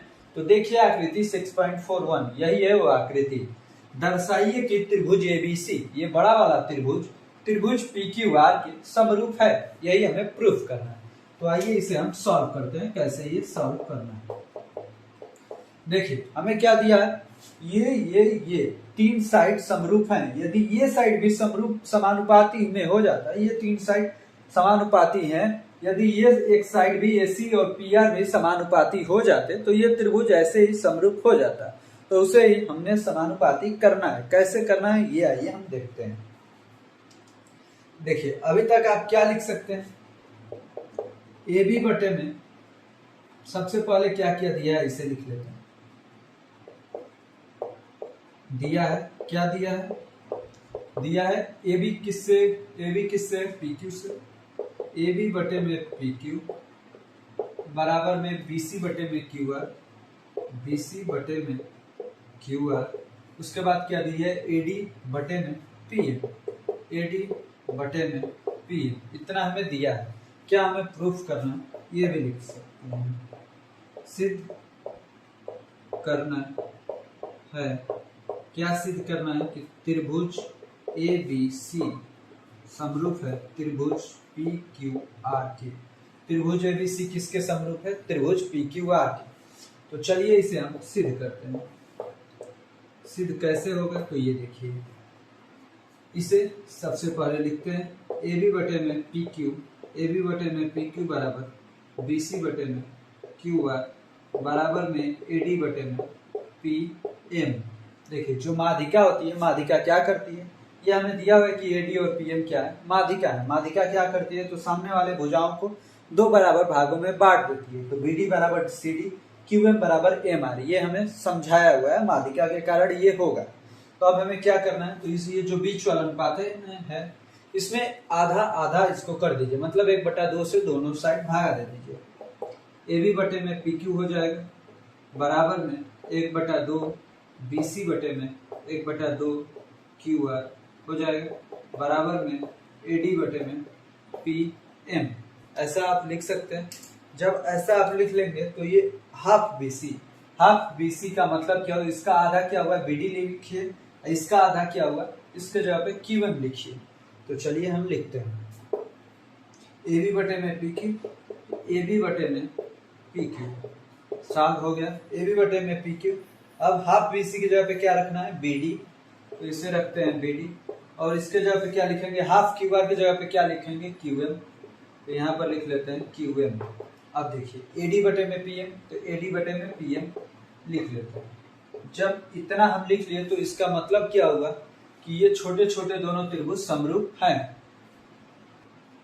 इसका मतलब क्या होगा कि ये दोनों छोटे छोटे त्रिभुज समरूप हो गए। कैसे, तो ये दोनों साइड समानुपात में थे, हमने इस तीसरे साइड को भी समानुपात में कर दिया है। तो अब आप लिख सकते हैं कि त्रिभुज ABD समरूप है, त्रिभुज ABD लिख लेते हैं तो PQM, त्रिभुज PQM के क्या है, समरूप है। किस कारण से समरूप है, तो कारण भी लिख देते हैं साइड के कारण ये समरूप हो गया। जब दोनों समरूप हो गए ये त्रिभुज इस त्रिभुज के, तो इसका मतलब क्या होगा कि दोनों के कोण अब संगत कोण इक्वल होंगे, संगत भुजाएं अनुपात में होंगी। तो कोण B किसके बराबर हो गया, कोण Q के। तो अब आप लिख सकते हैं कोण B बराबर कोण Q, कोण B बराबर कोण Q। अब देखिए जब इतना आपने लिख दिया तो हमारा जो सवाल था वो सॉल्व हो गया। ये दोनों साइड समानुपात में दिया था, ये वाला कोण भी हमने इक्वल कर दिया है। जब ये वाला कोण भी इक्वल कर दिया है तो इसका मतलब क्या है कि साइड एंगल साइड वाले से ये बड़े वाले दोनों त्रिभुज समरूप हो गए। तो अब आप लिख देंगे त्रिभुज ABC समरूप है किसके, त्रिभुज PQR के, त्रिभुज PQR के। किस कारण से, तो साइड एंगल साइड वाले रूल से। ये वाला हमारा सवाल प्रूफ हो गया। आप लोग स्क्रीनशॉट कर सकते हैं या वीडियो को पॉज करके यहाँ से लिख सकते हैं, और यदि एक बार में नहीं समझ में आया तो दोबारा देखिए आपको। चलिए अब हम सॉल्व करते हैं अपने 13 नंबर प्रश्न। आइए देखते हैं क्या है। एक त्रिभुज ABC की भुजा BC पर एक बिंदु D इस प्रकार स्थित है कि कोण ADC बराबर कोण BAC है। दर्शाइए कि CA स्क्वायर बराबर CB इंटू CD है। तो ये हमें सॉल्व करना है। आइए हम इसे सॉल्व करते हैं। कैसे सॉल्व करेंगे, आइए देखते हैं। सबसे पहले क्या लिखा जाता है, दिया है। तो दिया है लिखने से पहले हम इसके लिए फिगर बना लेते हैं। त्रिभुज ABC, तो त्रिभुज ABC बना लीजिए, ABC। उसके बाद क्या है, ABC की भुजा BC पर एक बिंदु D, BC पर एक बिंदु D है। D इस प्रकार स्थित है कि कोण ADC बराबर कोण BAC, कोण ADC ये जो कोण बन रहा है यहाँ पर ये BAC के बराबर है। ये वाला कोण इस कोण के बराबर है। तो दर्शाइए कि CA स्क्वायर बराबर CB into CD। CA square मतलब इसका स्क्वायर, CB इंटू में CD, मतलब इस भुजा को 2 बार गुणा करने पर CB इंटू CD आता हो, यही हमें प्रूफ करना है। तो आइए इसे हम हल करते हैं। क्या क्या दिया है, तो दिया है कोण ADC बराबर कोण BAC। हमें क्या सिद्ध करना है, तो ये देख लीजिए।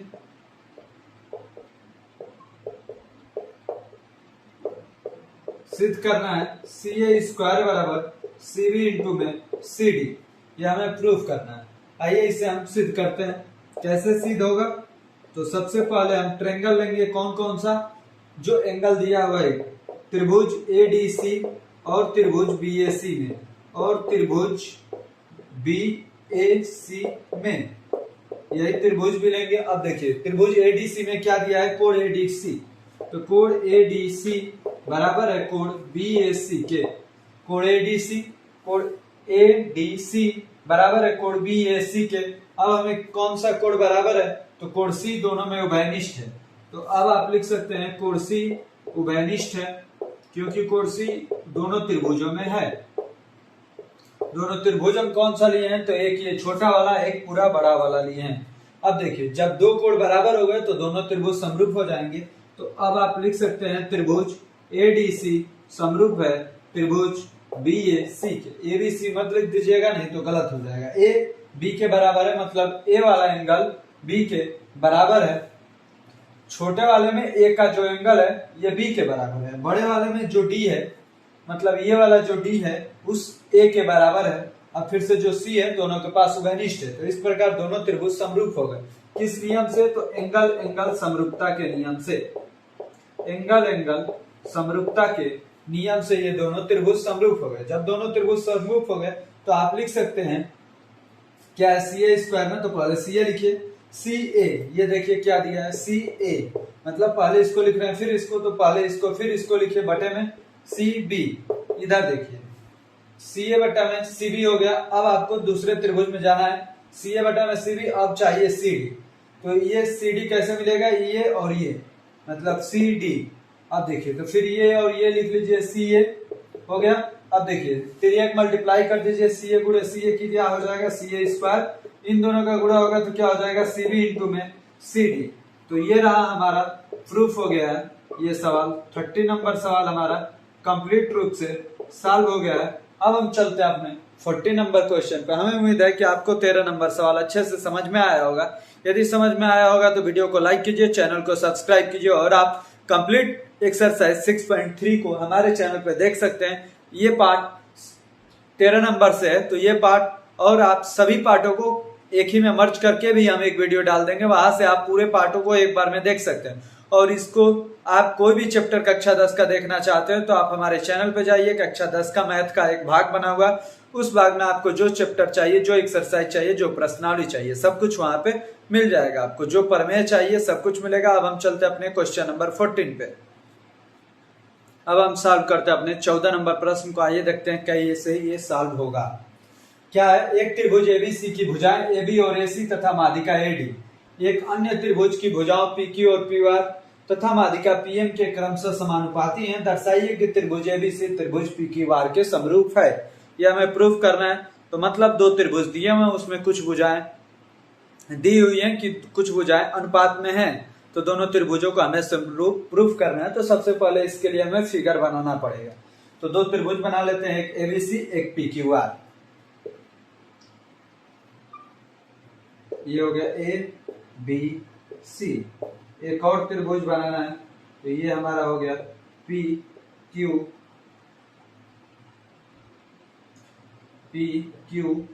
आर। ये हमारे दो त्रिभुज हो गए।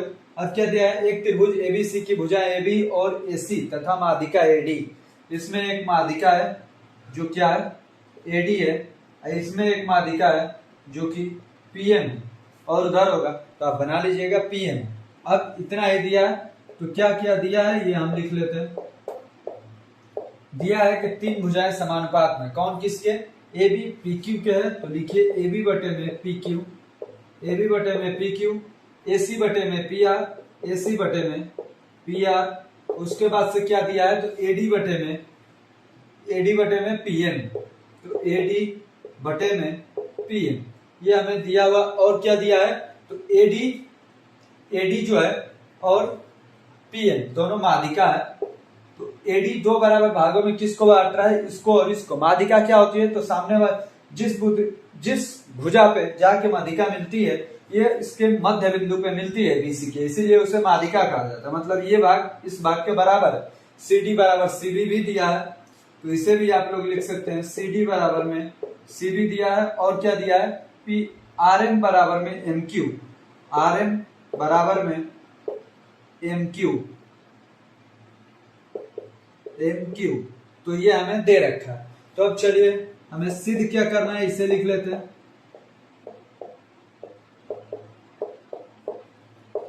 सिद्ध क्या करना है, इसे लिख लेते हैं। त्रिभुज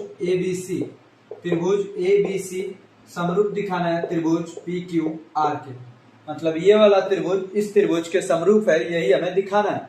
तो कैसे, देखिए इसमें क्या क्या अनुपात में, ए बी अनुपात में किससे, तो ए बी पी क्यू से अनुपात में, ये वाला ए बी इस पी क्यू के अनुपात में। और क्या, एसी मतलब ये वाला एसी किसके अनुपात में है, तो एसी पी आर के अनुपात में है। मतलब ये वाला इसके अनुपात में, ये वाला इसके अनुपात में, ये वाला इसके अनुपात में। ये आधार का अनुपात नहीं दिया है, यदि ये भी अनुपात में दे दिया होता तो ऐसे ही हमारा त्रिभुज समरूप हो जाता। तो आइए इसे हम सॉल्व करते हैं कैसे होगा।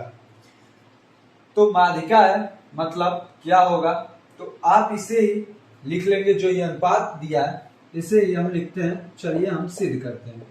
सबसे पहले जो अनुपात दिया है उसे ही लिखते हैं, ए बी बटे में पी क्यू बराबर में ए सी बटे में पी आर बराबर में ए डी बटे में पी एम। सबसे पहले हमें क्या करना होगा, तो इसके एक छोटे से भाग को यदि इस वाले छोटे से त्रिभुज को दोनों को समरूप कर लेंगे तो हमारा सवाल सॉल्व हो जाएगा। कैसे, तो आइए देखते हैं। ये देखिए, ये तीनों अनुपात लिख दिए है ना। अब जहां पे AC है, जहां पे AB बराबर AC बटे AB बटा PQ, AC बटा PR, AD बटा PN दिया हुआ है। AB बटा में PQ, AB बटे में PQ। ये देखिए, जब AB और AC, AB बटा में देखिए AB बटे में PQ, AC बटे में PR, AD बटे में PM दिया हुआ है। तो आप यहाँ पे क्या करेंगे, AD बटे PM को लिखिए, माध्यिका दोनों है ना AD और PM, तो इसे लिखिए AD बटे में PM इक्वल टू, यहाँ पर एक रूल होता है, वो रूल मैं आपको बता देता हूँ कैसा होता है। यदि माध्यिका अनुपात में है, वो जिस भुजा को आधा आधा बराबर भागों में बांटती है, समद्विभाजित करती है, ये भुजा भी समानुपात हो जाता है, उसी अनुपात में ये भी हो जाता है। तो क्या हो जाएगा, AD किसका है, BC का है ना, तो BC भी लिखिए और इधर QR लिख सकते हैं। जब ये दोनों अनुपात में है तो ये दोनों भी अनुपात में होंगे। यहाँ पर आप लिख सकते हैं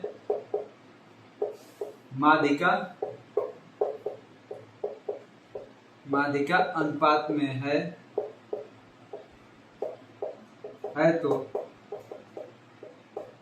इसे अधिका लिख दीजिए, अधिका भी अनुपात में होगा।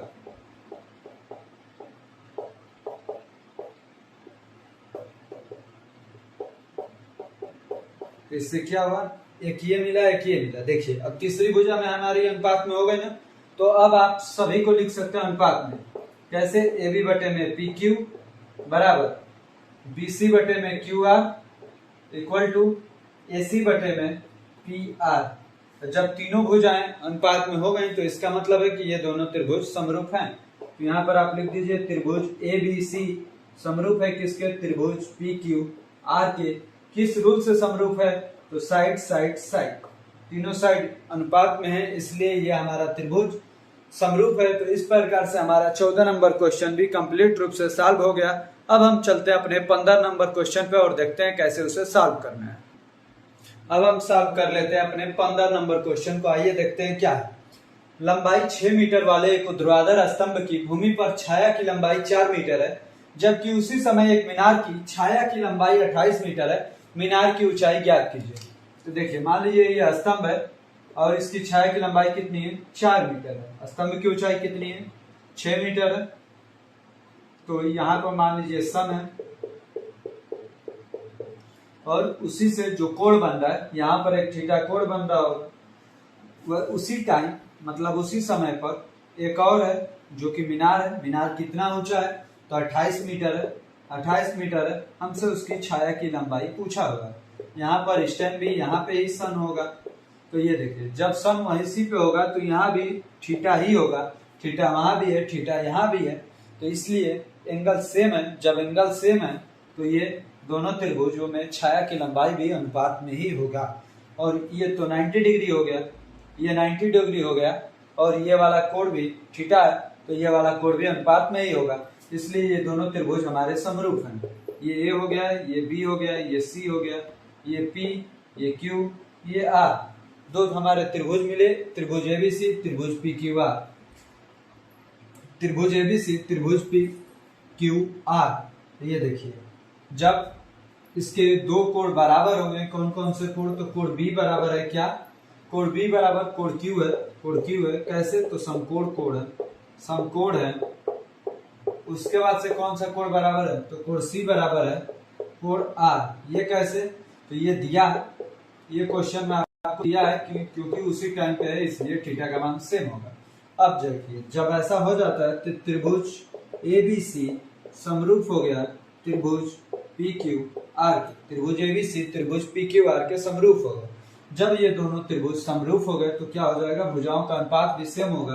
28/6 बराबर x बटे में 4। तो x की वैल्यू कैसे निकलेगी, तो 28 गुणे में 4 बटे में 6, 2 से ये 2 बार, 2 से ये 3 बार, 28 दूनी 56, तो 56 बटे में 3, 56 बटे में 3, 56 बटे 3 मतलब 3 से भागा देंगे, 3 एकम 3, तो 26, 3 बटे 24, 2 मतलब 6 18.66 मीटर क्या होगा, उसकी छाया की लंबाई होगी।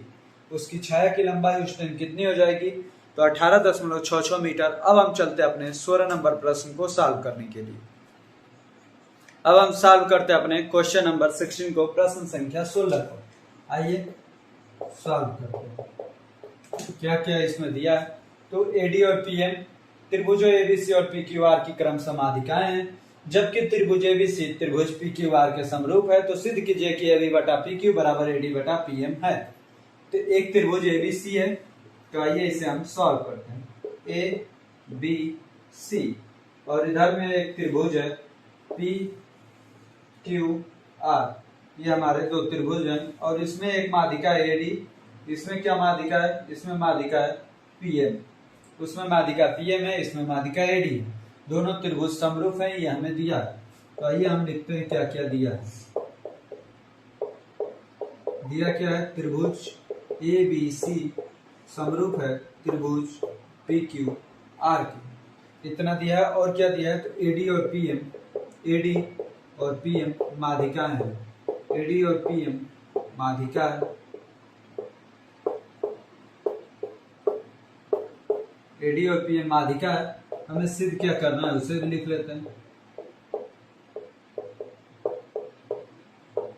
सिद्ध करना है ए बी बटे में पी क्यू इक्वल टू में एडी बटे में पी एम, ए बी बटे में P Q equal to AD बटे में पी एम। तो आइए इसे हम सॉल्व करते हैं। सॉल्व करने में क्या करना है, तो ये तीनों भुजा अनुपात में दिया है, हमें ये भुजा भी अनुपात में करनी है। तो हमने कई सारे सवाल पढ़ लिए, किसी में ये 3 दे रहा है तो किसी में ये नहीं दे रहा है, किसी में ये 3 दे रहा है तो ये नहीं दे रहा है। अब इसमें बाहरी वाले तीनों दिए, माध्यिका ही नहीं दिया है, तो इस सवाल को हम लोग कर लेंगे। तो इसमें सभी भुजाओं को अब कैसे भी पूछे आप लोग समरूप प्रूफ कर लेंगे। तो आइए इसे हम सिद्ध करते हैं। यदि ये दोनों त्रिभुज समरूप हैं, मतलब दोनों में सभी भुजाएं अनुपात में है, तो अभी हमें दो ही भुजाओं से मतलब है। ए बी बटे में पी क्यू लिखते हैं, ए बी बटे में पी क्यू लिखते हैं, इक्वल टू बी सी बटे में क्यू आर लिखते हैं, बी सी बटे में क्यू आर लिखते हैं। ऐसा हम लोग लिख सकते हैं ना, बी सी बटे में क्यू आर। जब ऐसा लिख सकते हैं तो ए बी बटा पी क्यू, बी सी बटा क्यू आर, तो इन दोनों को हाफ हाफ कर देना है।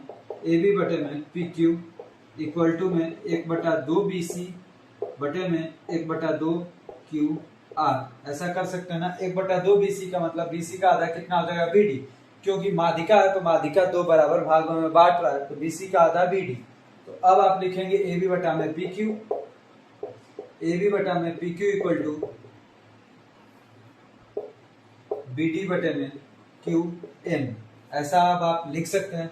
जब इतना आपने लिख दिया है, दो भुजाएं अनुपात में, ए बी और बी डी, पी क्यू और क्यू एम दोनों अनुपात में है, तो कोण बी भी कोण क्यू के बराबर है। कैसे, तो ये भी हमारा दिया हुआ है, क्योंकि दोनों त्रिभुज समरूप थे। जब आपने इतना लिख लिया तो इसे समीकरण 1 बना दीजिए, इसे समीकरण 2। समीकरण 1 व समीकरण 2 के आधार पर यहाँ पर लिखिए समीकरण 1 व समीकरण 2 से, समीकरण 1 व समीकरण 2 से, समीकरण 1 व समीकरण 2 से जब ऐसा लिख देंगे तो दोनों समीकरणों से क्या होगा, तो दोनों त्रिभुज समरूप हो जाएंगे। कौन कौन से, त्रिभुज ए बी डी समरूप है त्रिभुज पी क्यू एम के, त्रिभुज ए बी डी त्रिभुज पी क्यू एम के समरूप हो गया। जब हमने समरूप प्रूफ ही कर दिया तो अब तो आप लोग आसानी से लिख लेंगे ए बी बटे में P Q equal to A D बटे में पी एम। ये कहां से लिखे हैं, तो ये समरूप त्रिभुज के संगत भुजाएं हैं, ए बी बटे में पी क्यू, ए डी बटे में पी एम। यही हमें प्रूफ करना था। तो इस प्रकार से ये हमारा 16 नंबर क्वेश्चन भी प्रूफ हो गया है। ये प्रश्नावली 6.3 आपकी एनसीईआरटी बुक की पूरी तरह से समाप्त हो गई। इस प्रश्नावली को हमने समाप्त कर दिया। ये प्रश्नावली में 16 क्वेश्चन थे, जो हमने 16 प्रश्न सही और आपको कई पार्ट में मिल जाएंगे, जो हमारे चैनल पे उपलब्ध हैं। सभी वीडियो में सभी क्वेश्चन सॉल्व कराए गए हैं, आपको मिल जाएंगे। और इसको मर्ज करके हम एक वीडियो भी डाल देंगे, जहां से आपको दिक्कत ना हो, आप 1 क्लिक में सभी लेक्चरों को देख सकते हैं, इसके जो अलग अलग पार्ट में बने हुए हैं। आपको अंत तक बने रहने के लिए हमारे चैनल पे बहुत बहुत धन्यवाद। यदि अभी तक आपने चैनल को सब्सक्राइब नहीं किया है तो चैनल को सब्सक्राइब कीजिए, वीडियो को लाइक कीजिए और अपने दोस्तों को भी शेयर कीजिए। धन्यवाद एक बार और।